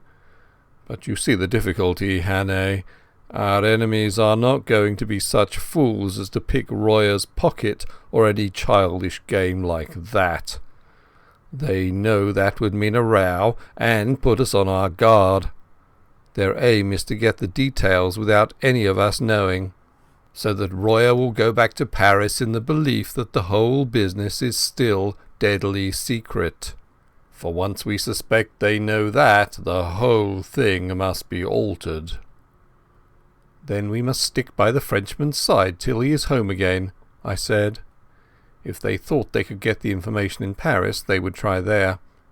It means they have some deep scheme on foot in London which they reckon is going to win out." "Royer dines with my chief and then comes to my house, where 4 people will see him. Whittaker from the Admiralty, myself, Sir Arthur Drew, and General Winstanley. The First Lord is ill and has gone to Sheringham. At my house he will get a certain document from Whittaker, and after that he will be motored to Portsmouth, where a destroyer will take him to Havre. His journey is too important for the ordinary boat train. He will never be left unattended for a moment till he is safe on French soil. The same with Whittaker till he meets Royer. That is the best we can do, and it's hard to see how there can be any miscarriage. But I don't mind admitting that I'm horribly nervous. This murder of Karolides will play the deuce in the chancelleries of Europe." After breakfast he asked me if I could drive a car. "Well, you'll be my chauffeur today, and wear Hudson's rig. You're about his size. You have a hand in this business, and we are taking no risks. There are desperate men against us who will not respect the country retreat of an overworked official." When I first came to London I had bought a car and amused myself with running about the south of England, so I knew something of the geography. I took Sir Walter to town by the Bath road and made good going. It was a soft, breathless June morning, with a promise of sultriness later, but it was delicious enough swinging through the little towns with their freshly watered streets and past the summer gardens of the Thames Valley. I landed Sir Walter at his house in Queen Anne's Gate punctually by 11:30. The butler was coming up by train with the luggage. The first thing he did was to take me round to Scotland Yard. There we saw a prim gentleman with a clean-shaven lawyer's face. "I've brought you the Portland Place murderer," was Sir Walter's introduction. The reply was a wry smile. "It would have been a welcome present, Bullivant, but this, I presume, is Mr. Richard Hannay, who for some days greatly interested my department." "Mr. Hannay will interest it again. He has much to tell you, but not today. For certain grave reasons his tale must wait for 24 hours. Then I can promise you will be entertained and possibly edified. I want you to assure Mr. Hannay that he will suffer no further inconvenience." This assurance was promptly given.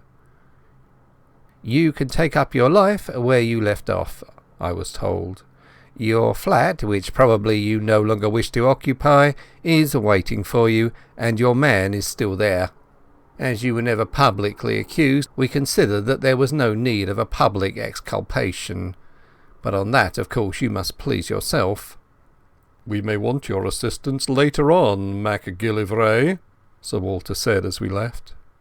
Then he turned me loose. "Come and see me tomorrow, Hannay. I needn't tell you to keep deadly quiet. If I were you I would go to bed, for you must have considerable arrears of sleep to overtake. You had better lie low, for if one of your Blackstone friends saw you there might be trouble." I felt curiously at a loose end. At first it was very pleasant to be a free man, able to go where I wanted without fearing anything. I had only been a month under the ban of the law, and it was quite enough for me. I went to the Savoy and ordered very carefully a very good luncheon, and then smoked the best cigar the house could provide. But I was still feeling nervous. When I saw anybody look at me in the lounge, I grew shy and wondered if they were thinking about the murder. After that I took a taxi and drove miles away up into North London.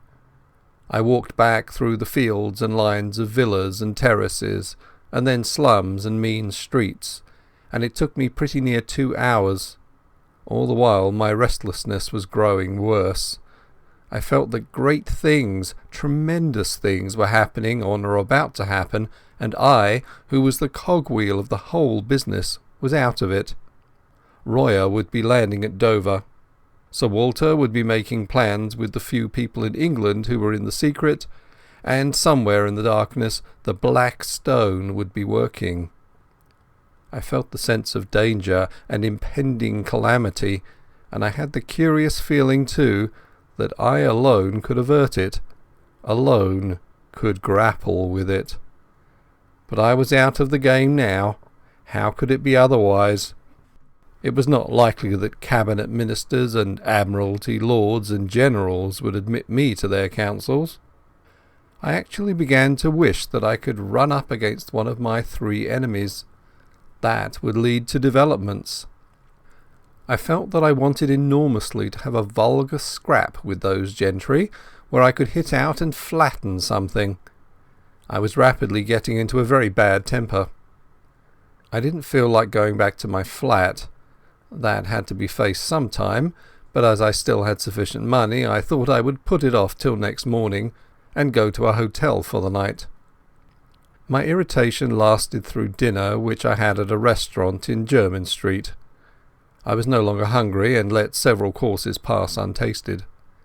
I drank the best part of a bottle of Burgundy, but it did nothing to cheer me. An abominable restlessness had taken possession of me. Here was I, a very ordinary fellow with no particular brains, and yet I was convinced that somehow I was needed to help this business through, that without me it would all go to blazes. I told myself it was sheer silly conceit, that 4 or 5 of the cleverest people living, with all the might of the British Empire at their back, had the job in hand. Yet I couldn't be convinced. It seemed as if a voice kept speaking in my ear, telling me to be up and doing, or I would never sleep again. The upshot was that at about 9:30 I made up my mind to go to Queen Anne's Gate. Very likely I would not be admitted, but it would ease my conscience to try. I walked down Jermyn Street, and at the corner of Duke Street passed a group of young men. They were in evening dress and had been dining somewhere, and were going on to a music hall. One of them was Marmaduke Jopley. He saw me and stopped short. "By God, the murderer!" he cried. "Here, you fellows, hold him! That's Hannay, the man who did the Portland Place murder." He gripped me by the arm, and the others crowded around. I wasn't looking for any trouble, but my ill temper made me play the fool. A policeman came up, and I should have told him the truth, and if he didn't believe it, demanded to be taken to Scotland Yard or, for that matter, to the nearest police station. But a delay at that moment seemed to me unendurable, and the sight of Marmy's imbecile face was more than I could bear. I let out with my left and had the satisfaction of seeing him measure his length in the gutter. Then began an unholy row. They were all on me at once, and the policeman took me in the rear. I got in 1 or 2 good blows, for I think with fair play I could have licked the lot of them, but the policeman pinned me behind, and one of them got his fingers in my throat. Through a black cloud of rage I heard the officer of the law asking what was the matter, and Marmee, between his broken teeth, declaring that I was Hannay, the murderer. "Oh, damn it all," I cried, "make the fellow shut up. I advise you to leave me alone, constable. Scotland Yard knows all about me, and you'll get a proper wigging if you interfere with me." "You've got to come along with me, young man," said the policeman. "I saw you strike that gentleman cruel hard. You began it too, for he wasn't doing nothing. I seen you. Best go quietly or I'll have to fix you up." Exasperation and an overwhelming sense that at no cost must I delay gave me the strength of a bull elephant. I fairly wrenched the constable off his feet, floored the man who was gripping my collar, and set off at my best pace down Duke Street. I heard a whistle being blown and the rush of men behind me. I have a very fair turn of speed, and that night I had wings. In a jiffy I was in Pall Mall and had turned down towards St James's Park. I dodged the policeman at the palace gates, dived through a press of carriages at the entrance to the mall, and was making for the bridge before my pursuers had crossed the roadway. In the open ways of the park I put on a spurt. Happily there were few people about, and no one tried to stop me. I was staking all on getting to Queen Anne's Gate. When I entered that quiet thoroughfare it seemed deserted. Sir Walter's house was in the narrowest part, and outside it 3 or 4 motor cars were drawn up. I slackened speed some yards off and walked briskly up to the door. If the butler refused me admission, or even if he delayed to open the door, I was done. He didn't delay. I had scarcely rung before the door opened. "I must see Sir Walter," I panted. "My business is desperately important." That butler was a great man. Without moving a muscle he held the door open, and then shut it behind me. "Sir Walter is engaged, sir, and I have orders to admit no one. Perhaps you will wait." The house was of the old-fashioned kind, with a wide hall and rooms on both sides of it. At the far end was an alcove with a telephone and a couple of chairs, and there the butler offered me a seat. "See here," I whispered, "there's trouble about, and I'm in it. But Sir Walter knows, and I'm working for him. If anyone comes and asks if I'm here, tell him a lie." He nodded, and presently there was a noise of voices in the street, and a furious ringing at the bell. I never admired a man more than that butler. He opened the door, and with a face like a graven image waited to be questioned. Then he gave it them. He told them whose house it was and what his orders were, and simply froze them off the doorstep. I could see it all from my alcove, and it was better than any play. I hadn't waited long till there came another ring at the bell. The butler made no bones about admitting this new visitor. While he was taking off his coat I saw who it was. You couldn't open a newspaper or a magazine without seeing that face. The grey beard cut like a spade, the firm fighting mouth, the blunt square nose and the keen blue eyes. I recognised the First Sea Lord, the man, they say, that made the new British Navy. He passed my alcove and was ushered into a room at the back of the hall. As the door opened I could hear the sound of low voices. It shut, and I was left alone again. For 20 minutes I sat there, wondering what I was to do next. I was still perfectly convinced that I was wanted, but when or how I had no notion. I kept looking at my watch, and as the time crept on to 10:30 I began to think that the conference must soon end. In a quarter of an hour Royer should be speeding along the road to Portsmouth. Then I heard a bell ring and the butler appeared. The door of the back room opened and the First Sea Lord came out. He walked past me, and in passing he glanced in my direction, and for a second we looked each other in the face. Only for a second, but it was enough to make my heart jump. I had never seen the great man before, and he had never seen me. But in that fraction of time something sprang into his eyes. And that something was recognition. You can't mistake it. It is a flicker, a spark of light, a minute shade of difference, which means one thing and one thing only. It came involuntarily, for in a moment it died and he passed on. In a maze of wild fancies I heard the street door close behind him. I picked up the telephone book and looked up the number of his house. We were connected at once, and I heard a servant's voice. "Is his lordship at home?" I asked. "His lordship returned half an hour ago," said the voice, "and has gone to bed. He is not very well tonight. Will you leave a message, sir?" I rang off and sat down numbly in a chair. My part in this business was not yet ended. It had been a close shave, but I had been in time. Not a moment could be lost, so I marched boldly to the door of that back room and entered without knocking. 5 surprised faces looked up from the round table. There was Sir Walter, and Drew, the War Minister, whom I knew from his photographs. There was a slim elderly man, who was probably Whittaker, the Admiralty official, and there was General Winstanley, conspicuous from the long scar on his forehead. Lastly, there was a short, stout man with an iron grey moustache and bushy eyebrows, who had been arrested in the middle of a sentence. Sir Walter's face showed surprise and annoyance. "This is Mr. Hannay, of whom I have spoken to you," he said apologetically to the company. "I'm afraid, Hannay, this visit is ill-timed." I was getting back my coolness. "That remains to be seen, sir," I said, "but I think it may be in the nick of time. For God's sake, gentlemen, tell me who went out a minute ago." "Lord Alloa," Sir Walter said, reddening with anger. "It was not," I cried. "It was his living image, but it was not Lord Alloa. It was someone who recognized me, someone I have seen in the last month. He had scarcely left the doorstep when I rang up Lord Alloa's house and was told he had come in half an hour before and had gone to bed." Who? Someone stammered.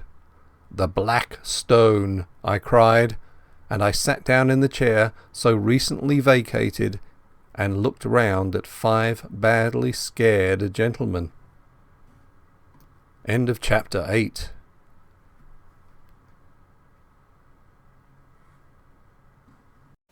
Chapter 9. The 39 Steps. "Nonsense," said the official from the Admiralty. Sir Walter got up and left the room while we looked blankly at the table. He came back in 10 minutes with a long face. "I've spoken to Alloa," he said. "Had him out of bed, very grumpy. He went straight home after Mulross's dinner." "But it's madness," broke in General Winstanley. "Do you mean to tell me that that man came here and sat beside me for the best part of an hour, and that I didn't detect the imposture? Alloa must be out of his mind." "Don't you see the cleverness of it?" I said. "You were too interested in other things to have the use of your eyes. You took Lord Alloa for granted. If it had been anybody else, you might have looked more closely, but it was natural for him to be here, and that put you all to sleep." Then the Frenchman spoke, very slowly and in good English. "The young man is right. His psychology is good. Our enemies have not been foolish." "But I don't see," went on Winstanley.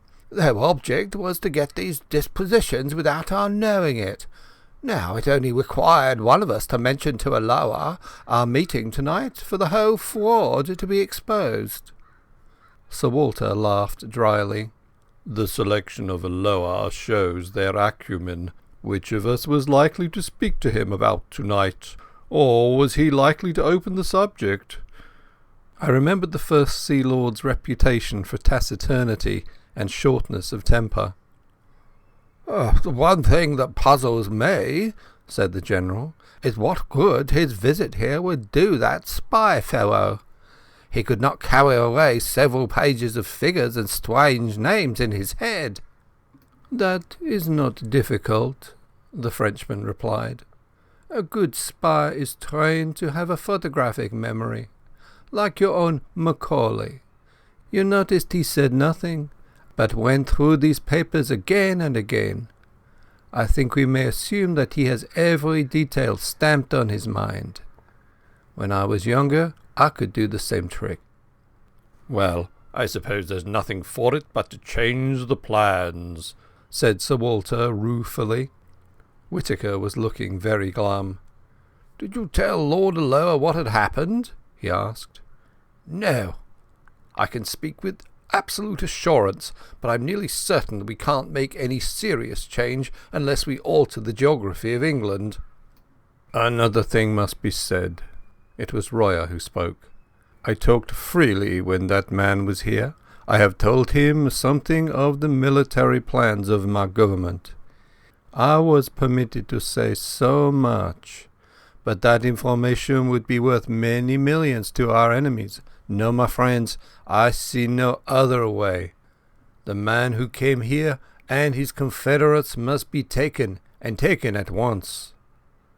"Good God!" I cried. "And we have not a rag of a clue." "Besides," said Whittaker, "there is the post. By this time the news will be on its way." "No," said the Frenchman, "you do not understand the habits of the spy. He receives personally his reward, and he delivers personally his intelligence. We in France know something of the breed. There is still a chance, mes amis.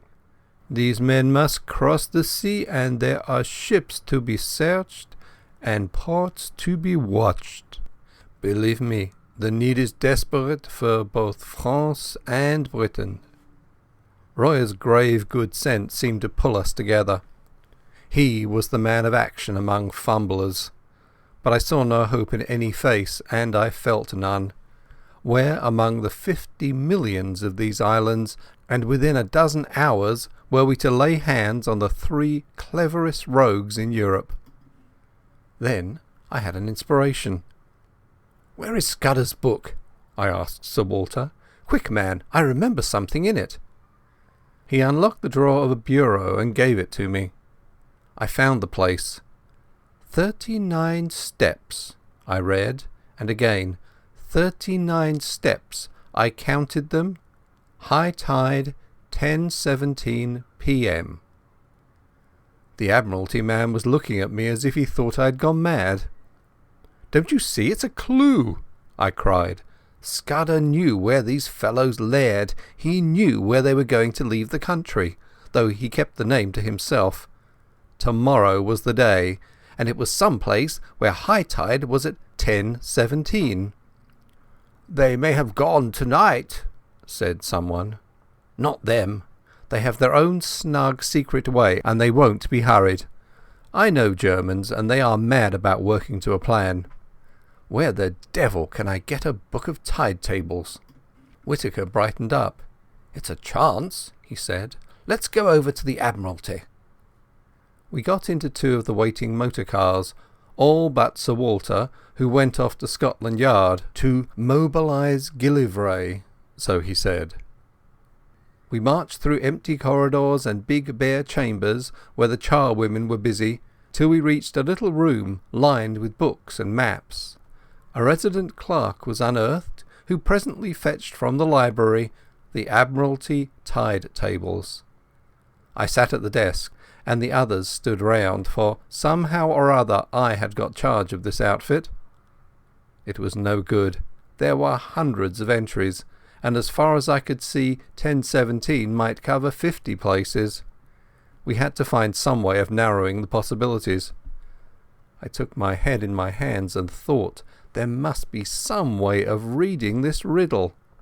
What did Scudder mean by steps? I thought of dock steps, but if he had meant that, I didn't think he would have mentioned the number. It must be some place where there were several staircases, and one marked out from the other by having 39 steps. Then I had a sudden thought, and hunted up all the steamer sailings. There was no boat which left for the continent at 10:17 p.m. Why was high tide important?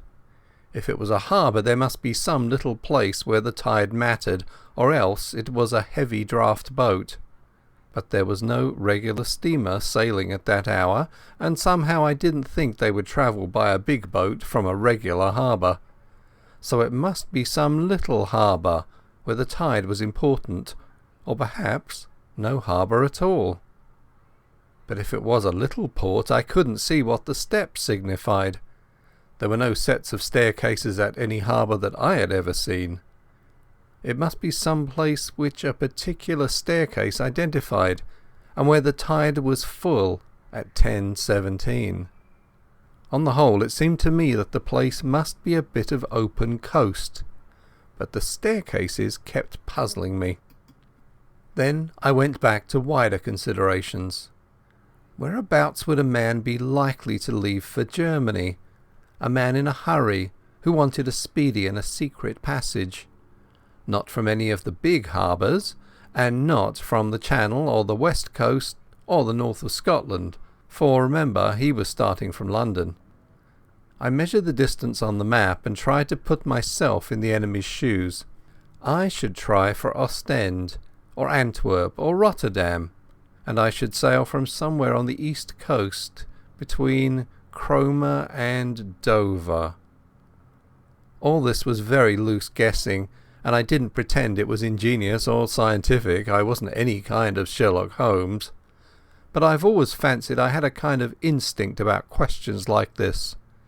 I don't know if I can explain myself, but I used to use my brains as far as they went, and after they came to a black wall I guessed, and I usually found my guesses pretty right. So I set out all my conclusions on a bit of Admiralty paper. They ran like this. Fairly certain. 1. Place where there are several sets of stairs. One that matters, distinguished by having 39 steps. 2. Full tide at 10:17 p.m, leaving shore only possible at full tide. 3. Steps, not dock steps, and so place probably not harbour. 4. No regular night steamer at 10:17. Means of transport must be a tramp, unlikely, yacht or fishing boat. There my reasoning stopped.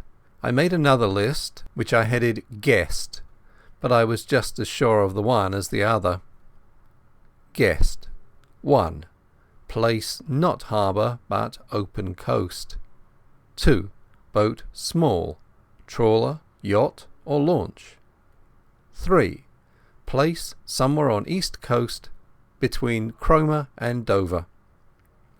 It struck me as odd that I should be sitting at that desk with a cabinet minister, a field marshal, 2 high government officials and a French general watching me, while from the scribble of a dead man I was trying to drag a secret which meant life or death for us. Sir Walter had joined us, and presently MacGillivray arrived. He had sent out instructions to watch the ports and railway stations for the 3 gentlemen whom I had described to Sir Walter. Not that he or anybody else thought that it would do much good. "Here's the most I can make of it," I said. "We've got to find a place where there are several staircases down to the beach, one of which has 39 steps. I think it's a piece of open coast with biggish cliffs somewhere between the Wash and the Channel. Also, it's a place where full tide is at 10:17 tomorrow night." Then an idea struck me. Is there no Inspector of Coastguards or some fellow like that who knows the East Coast? Whittaker said there was, and that he lived in Clapham. He went off in a car to fetch him, and the rest of us sat about the little room and talked of anything that came into our heads. I lit a pipe and went over the whole thing again till my brain grew weary. About 1 in the morning the coastguard man arrived. He was a fine old fellow with the look of a naval officer, and was desperately respectful to the company. I left the War Minister to cross-examine him, for I felt he would think it cheek in me to talk. "We want you to tell us the places you know on the east coast where there are cliffs, and where several sets of steps run down to the beach." He thought for a bit. "What kind of steps do you mean, sir? There are plenty of places with roads cut down through the cliffs, and most roads have a step or two in them. Or do you mean regular staircases, all steps, so to speak?" Sir Arthur looked towards me. "We mean regular staircases," I said.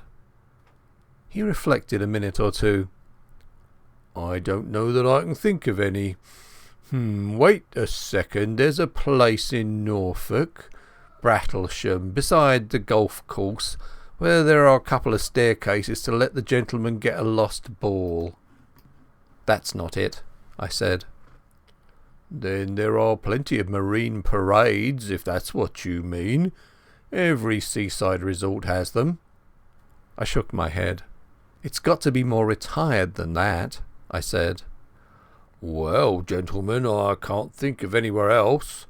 Of course, there's the Rough." "What's that?" I asked. "The big chalk headland in Kent, close to Bradgate. It's got a lot of villas on the top, and some of the houses have staircases down to a private beach. It's a very high-toned sort of place, and the residents there like to keep by themselves." I tore open the tide tables and found Bradgate. High tide there was at 10:27 p.m. on the 15th of June. "We're on the scent at last," I cried excitedly. "How can I find out what is the tide at the Rough?" "I can tell you that, sir," said the coastguard man. "I once was let a house there in this very month, and I used to go out at night to the deep sea fishing. The tide's 10 minutes before Bradgate." I closed the book and looked round at the company. "If one of those staircases has 39 steps, we have solved the mystery, gentlemen," I said. "I want the loan of your car, Sir Walter, and a map of the roads. If Mr MacGillivray will spare me 10 minutes, I think we can prepare something for tomorrow." It was ridiculous in me to take charge of the business like this, but they didn't seem to mind, and after all I had been in the show from the start. Besides, I was used to rough jobs, and these eminent gentlemen were too clever not to see it. It was General Royer who gave me my commission. "I, for one," he said, "am content to leave the matter in Mr Hannay's hands." By 3:30 I was tearing past the moonlit hedgerows of Kent, with MacGillivray's best man on the seat beside me. End of chapter 9.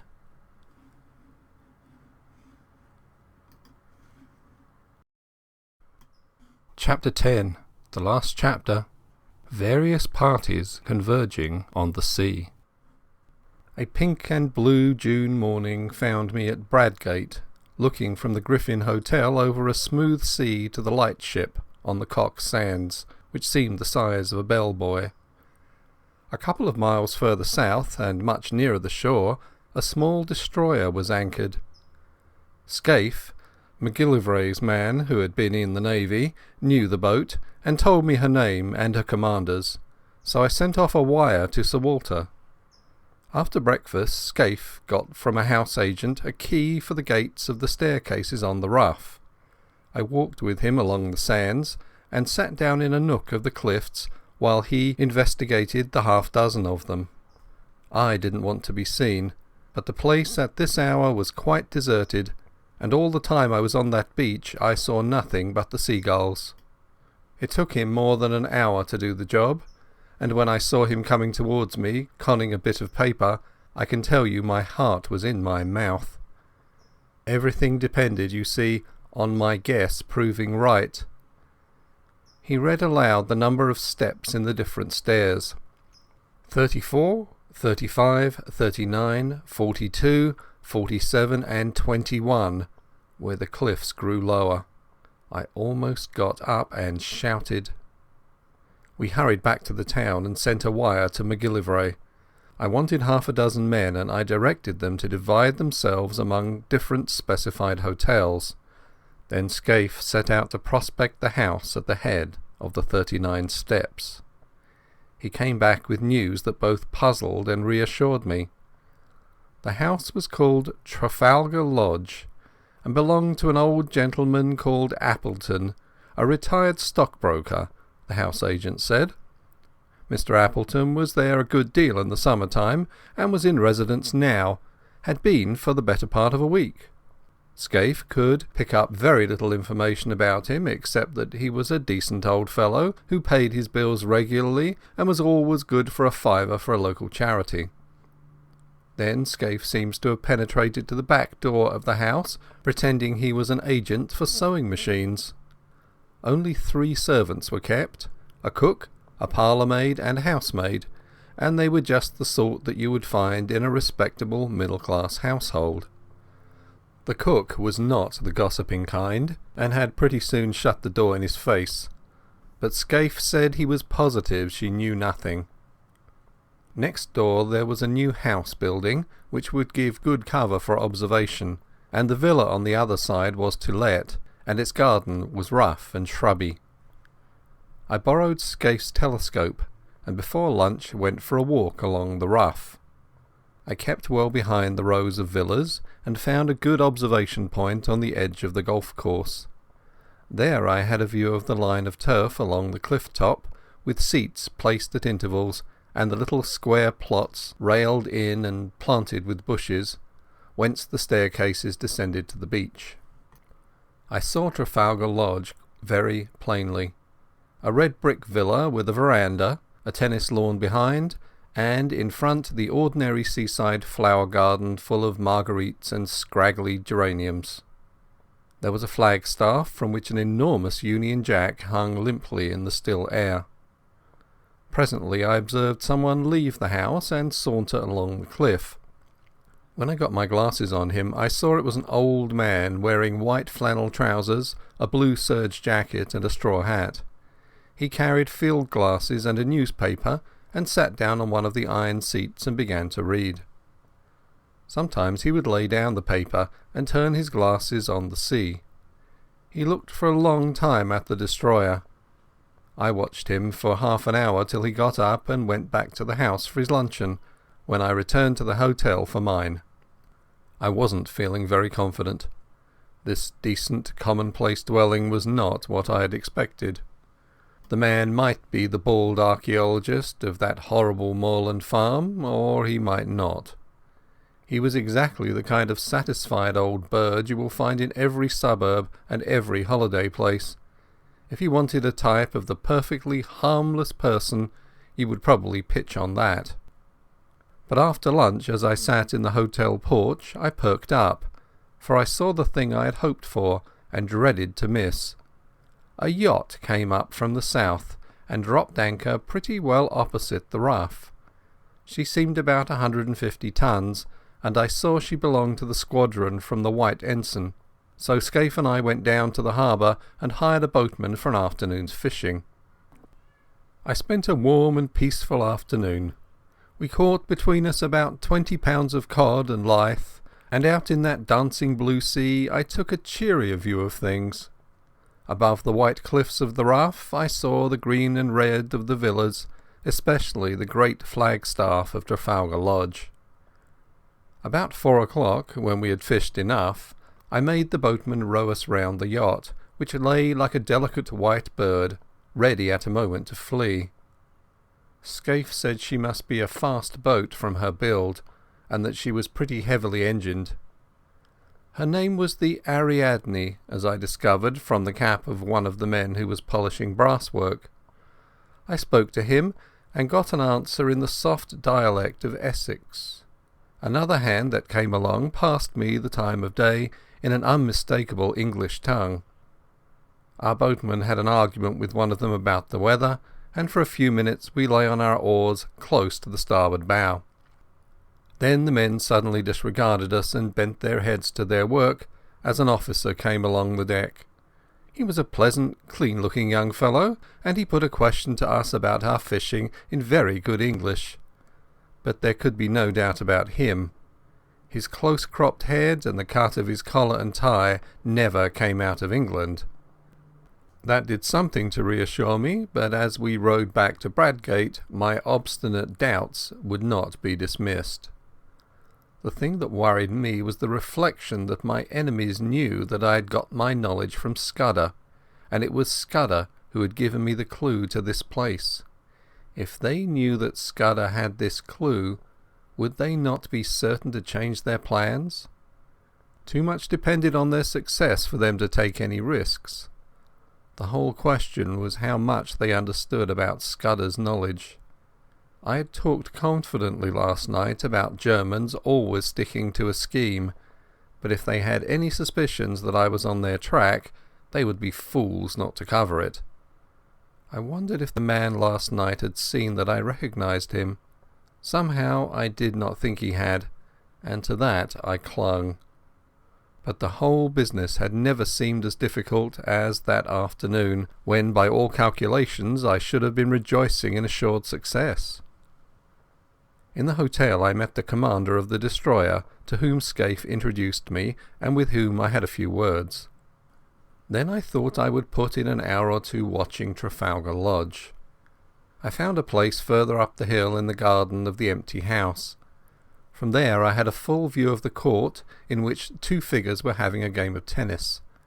One was the old man whom I had already seen. The other was a younger fellow wearing some club colours in the scarf around his middle. They played with tremendous zest, like two city gents who wanted hard exercise to open their pores. You couldn't conceive a more innocent spectacle. They shouted and laughed and stopped for drinks when a maid brought out 2 tankards on a salver. I rubbed my eyes and asked myself if I was not the most immortal fool on earth. Mystery and darkness had hung about the men who hunted me over the Scotch moors in aeroplane and motor car, and notably about that infernal antiquarian.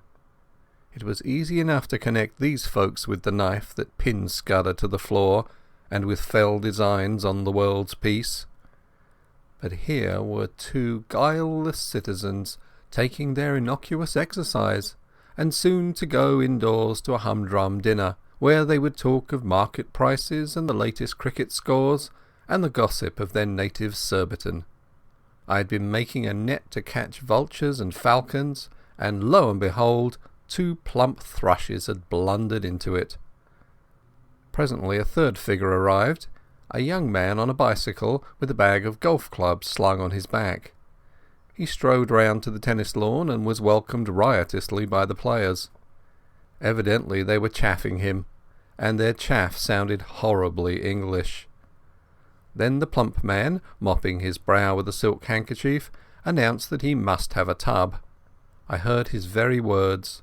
"I've got into a proper lather," he said. "This will bring down my weight and my handicap, Bob. I'll take you on tomorrow and give you a stroke a hole." You couldn't find anything much more English than that.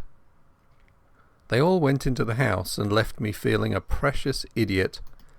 I had been barking up the wrong tree this time. These men might be acting, but if they were, where was their audience? They didn't know I was sitting 30 yards off in a rhododendron. It was simply impossible to believe that these 3 hearty fellows were anything but what they seemed. 3 ordinary, game-playing, suburban English gentlemen, wearisome, if you like, but sordidly innocent. And yet there were 3 of them, and one was old, and one was plump, and one was lean and dark, and their house chimed in with Scudder's notes, and half a mile off was lying a steam yacht with at least 1 German officer. I thought of Karolides lying dead, and all Europe trembling on the edge of an earthquake, and the men I had left behind me in London who were waiting anxiously on the events of the next hours. There was no doubt that hell was afoot somewhere. The Black Stone had won, and if it survived this June night, would bank its winnings. There seemed only one thing to do, go forward as if I had no doubts, and if I was going to make a fool of myself, to do it handsomely. Never in my life have I faced a job with greater disinclination. I would rather in my then mind have walked into a den of anarchists, each with his Browning handy, or faced a charging lion with a pop-gun, than enter the happy home of 3 cheerful Englishmen and tell them that their game was up. How they would laugh at me! But suddenly I remembered a thing I once heard in Rhodesia from old Peter Pinar. I have quoted Peter already in this narrative. He was the best scout I ever knew, and before he turned respectable he had been pretty often on the windy side of the law, when he had been wanted badly by the authorities. Peter once discussed with me the question of disguises, and he had a theory which struck me at the time. He said, barring absolute certainties like fingerprints, mere physical traits were very little use for identification if the fugitive really knew his business. He laughed at things like dyed hair and false beards and such childish follies. The only thing that mattered was what Peter called atmosphere. If a man could get into perfectly different surroundings from those in which he had been first observed and, this is the important part, really play up to those surroundings and behave as if he had never been out of them, he would puzzle the cleverest detectives on earth. And he used to tell a story of how he once borrowed a black coat and went to church and shared the same hymn book with the man that was looking for him. If that man had seen him in decent company before, he would have recognized him, but he had only seen him snuffing the lights in a public house with a revolver. The recollection of Peter's talk gave me the first real comfort I had had that day. Peter had been a wise old bird, and these fellows I was after were about the pick of the aviary. What if they were playing Peter's game? A fool tries to look different. A clever man looks the same and is different. Again, there was that other maxim of Peter's, which helped me when I had been a roadman. If you are playing a part, you will never keep it up unless you convince yourself that you are it. That would explain the game of tennis. Those chaps didn't need to act. They just turned a handle and passed into another life, which came as naturally to them as the first. It sounds like a platitude, but Peter used to say it was the big secret of all the famous criminals. It was now getting on for 8 o'clock, and I went back and saw Scaife to give him his instructions. I arranged with him how to place his men, and then I went for a walk, for I didn't feel up to any dinner. I went round the deserted golf course, and then to a point on the cliffs further north, beyond the line of the villas. On the little trim, newly made roads I met people in flannels coming back from tennis and the beach, and a coastguard from the wireless station, and donkeys and pirogues paddling homewards. Out at sea in the blue dusk I saw lights appear on the Ariadne and on the destroyer away to the south, and beyond the Cock Sands the bigger lights of steamers making for the Thames. The whole scene was so peaceful and ordinary that I got more dashed in spirits every second. It took all my resolution to stroll towards Trafalgar Lodge about 9:30. On the way I got a piece of solid comfort from the sight of a greyhound that was swinging along at a nursemaid's heel. He reminded me of a dog I used to have in Rhodesia, and of the time when I took him hunting with me in the Pali Hills. We were after rhebok, the dun kind, and I recollected how we had followed one beast, and both he and I had clean lost it. A greyhound works by sight, and my eyes are good enough, but that buck simply leaked out of the landscape. Afterwards I found out how it managed it. Against the grey rock of the kopjes it showed no more than a crow against a thundercloud. It didn't need to run away. All it had to do was to stand still and melt into the background. Suddenly, as those memories chased across my brain, I thought of my present case and applied the moral. The black stone didn't need to bolt. They were quietly absorbed into a landscape. I was on the right track, and I jammed that down in my mind and vowed never to forget it. The last word was with Peter Pinar. Scaife's men would be posted now, but there was no sign of a soul. The house stood as open as a marketplace for anybody to observe. A 3-foot railing separated it from the cliff road. The low sound of voices revealed where the occupants were finishing dinner. Everything was as public and above board as a charity bazaar. Feeling the greatest fool on earth, I opened the gate and rang the bell. A man of my sort, who has travelled about the world in rough places, gets on perfectly well with two classes, what you may call the upper and the lower. He understands them and they understand him. I was at home with herds and tramps and roadmen, and I was sufficiently at my ease with people like Sir Walter and the men I had met the night before. I can't explain why, but it is a fact. But what fellows like me don't understand is the great, comfortable, satisfied middle-class world, the folk that live in villas and suburbs. He doesn't know how they look at things, he doesn't understand their conventions, and he is as shy of them as a black mamba. When a trim parlour-maid opened the door, I could hardly find my voice. I asked for Mr. Appleton and was ushered in. My plan was to walk straight into the dining-room and by a sudden appearance wake in the men that start of recognition which would confirm my theory. But when I found myself in that neat hall, the place mastered me. There were the golf clubs and the tennis rackets, the straw hats and caps, the rows of gloves, the sheaf of walking sticks, which you will find in 10,000 British homes. A stack of neatly folded coats and waterproofs covered the top of an old oak chest.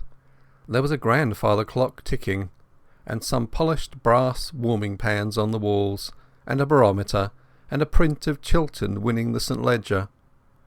The place was as orthodox as an Anglican church. When the maid asked me for my name, I gave it automatically, and was shown into the smoking room on the right side of the hall. That room was even worse. I hadn't time to examine it, but I could see some framed group photographs above the mantelpiece, and could have sworn they were English public school or college. I had only one glance, for I managed to pull myself together and go after the maid. But I was too late. She had already entered the dining-room and given my name to her master, and I had missed the chance of seeing how the three took it. When I walked into the room, the old man at the head of the table had risen and turned round to meet me. He was in evening dress, a short coat and black tie, as was the other whom I had called in my mind the plump one. The third, the dark fellow, wore a blue serge suit and a soft white collar and the colours of some club or school. The old man's manners were perfect. "Mr. Hannay," he said hesitatingly, "did you wish to see me? One moment, you fellows, and I'll rejoin you.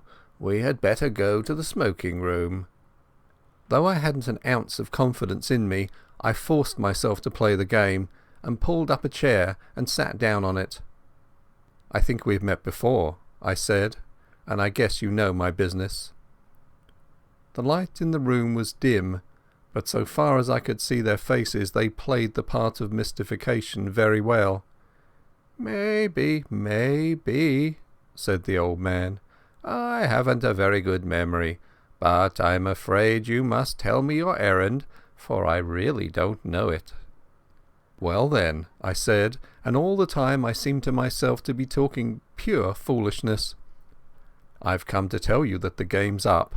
I have here a warrant for the arrest of you three gentlemen." "Arrest?" said the old man, and he looked really shocked. "Arrest? Good God, what for?"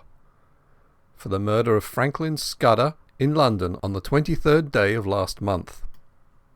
"I've never heard the name before," said the old man in a dazed voice. One of the others spoke up. "That was the Portland Place murder. I read about it. Good heavens, you must be mad, sir. Where do you come from?" "Scotland Yard," I said. After that, for a minute, there was utter silence. The old man was staring at his place and fumbling with a nut, the very model of innocent bewilderment. Then the plump one spoke up. He stammered a little, like a man picking his words. "Don't get flustered, uncle," he said. "It's all a ridiculous mistake, but these things happen sometimes, and we can easily set it right. It won't be hard to prove our innocence. I can show that I was out of the country on the 23rd of May, and Bob was in a nursing home. You were in London, but you can explain what you were doing." "Right, Percy, of course. That's easy enough. The 23rd. That was the day after Agatha's wedding. Let me see, what was I doing? I came up in the morning from Woking and lunched at the club with Charlie Simmons. Then, yes, I dined with the fishmongers, I remember, for the punch didn't agree with me and I was seedy the next morning. Hang it all, there's the cigar box I brought back from the dinner." He pointed to an object on the table and laughed nervously. "I think, sir," said the young man, addressing me respectfully, "you will see you are mistaken. We want to assist the law like all Englishmen, and we don't want Scotland Yard to be making fools of themselves. That's so, uncle?" "Certainly, Bob." The old fellow seemed to be recovering his voice. "Certainly. We'll do anything in our power to assist the authorities. But this is a bit too much. I can't get over it."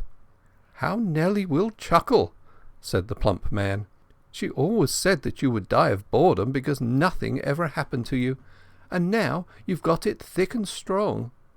And he began to laugh very pleasantly. "By Jove, yes, just think of it.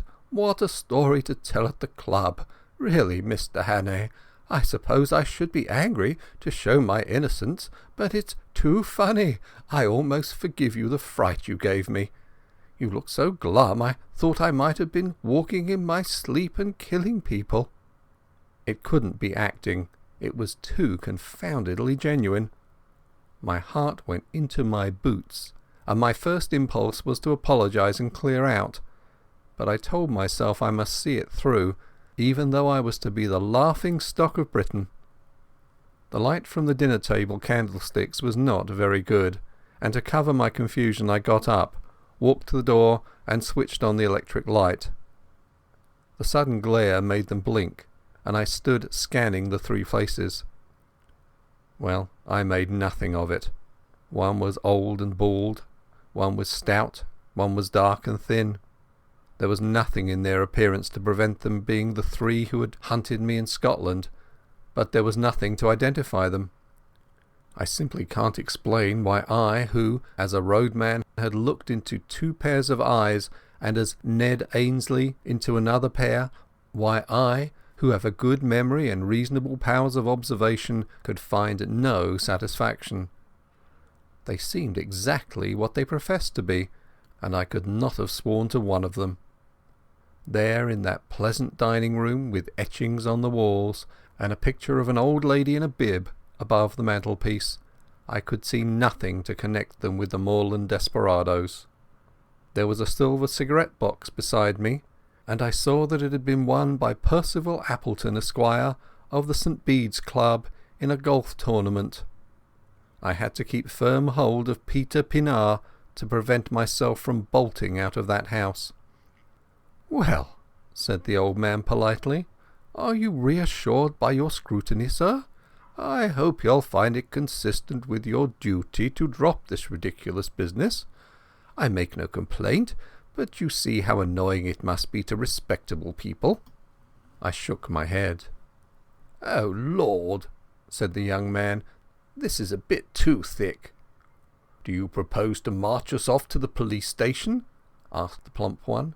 "That might be the best way of it, but I suppose you won't be content with the local branch. I have the right to ask to see your warrant, but I don't wish to cast any aspersions upon you. You're only doing your duty, but you'll admit it's horribly awkward. What do you propose to do?" There was nothing to do except to call in my men and have them arrested, or to confess my blunder and clear out.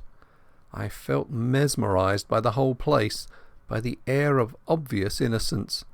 Not innocence merely, but frank, honest bewilderment and concern in the three faces.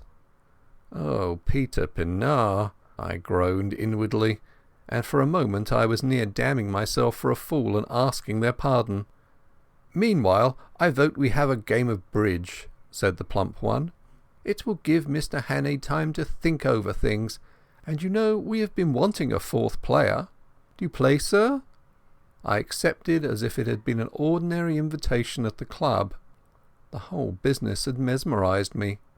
We went into the smoking room where a card table was set out, and I was offered things to smoke and drink. I took my place at the table in a kind of dream. The window was open, and the moon was flooding the cliffs and sea with a great tide of yellow light. There was moonshine too in my head. The three had recovered their composure and were talking easily, just the kind of slangy talk you will hear in any golf clubhouse. I must have cut a rum figure sitting there knitting my brows with my eyes wandering. My partner was the young dark one. I play a fair hand at bridge, but I must have been rank bad that night. They saw they had got me puzzled, and that put them more than ever at their ease. I kept looking at their faces, but they conveyed nothing to me. It was not that they looked different, they were different. I clung desperately to the words of Peter Pienaar. Then something awoke me. The old man laid down his hand to light a cigar. He didn't pick it up at once, but sat back for a moment in his chair, with his fingers tapping on his knees. It was the moment I remembered when I had stood before him in the moorland farm with the pistols of his servants behind me. A little thing lasting only a second, and the odds were 1,000 to 1 that I might have had my eyes on my cards at the time and missed it. But I didn't, and in a flash the air seemed to clear. Some shadow lifted from my brain, and I was looking at the three men with full and absolute recognition. The clock on the mantelpiece struck 10 o'clock. The three faces seemed to change before my eyes and reveal their secrets. The young one was the murderer. Now I saw cruelty and ruthlessness where before I had seen only good humour. His knife, I made certain, had skewered Scudder to the floor. His kind had put the bullet in Karolides. The plump man's features seemed to dislim and form again as I looked at them. He hadn't a face, only 100 masks that he could assume when he pleased. That chap must have been a superb actor. Perhaps he had been Lord Alloa of the night before. Perhaps not, it didn't matter. I wondered if he was the fellow who had first tracked Scudder and left his card on him. Scudder had said he lisped, and I could imagine how the adoption of a lisp might add terror. But the old man was the pick of the lot. He was sheer brain, icy, cool, calculating, as ruthless as a steam hammer. Now that my eyes were opened, I wondered where I had seen the benevolence. His jaw was like chilled steel. His eyes had the inhuman luminosity of a bird's. I went on playing, and every second a greater hate welled up in my heart. It almost choked me, and I couldn't answer when my partner spoke. Only a little longer could I endure their company. "Bob, look at the time," said the old man. "You'd better think about catching your train. Bob's got to go to town tonight," he added, turning to me. The voice rang now as false as hell. I looked at the clock, and it was nearly 10:30. "I'm afraid you must put off your journey," I said. "Oh, damn," said the young man. "I thought you'd drop that rot. I've simply got to go. You can have my address, and I'll give you any security you like." "No," I said. "You must stay." At that I think they must have realized that the game was desperate. Their only chance had been to convince me that I was playing the fool, and that had failed. But the old man spoke again. "I'll go bail for my nephew. That ought to content you, Mr. Hannay." Was it fancy, or did I detect some halt in the smoothness of that voice? There must have been, for as I glanced at him, his eyelids fell in that hawk-like hood which fear had stamped on my memory. I blew my whistle. In an instant the lights were out. A pair of strong arms gripped me round the waist, covering the pockets in which I might be expected to carry a pistol. "Schnell, Franz!" cried a voice. "Der Boot! Der Boot!"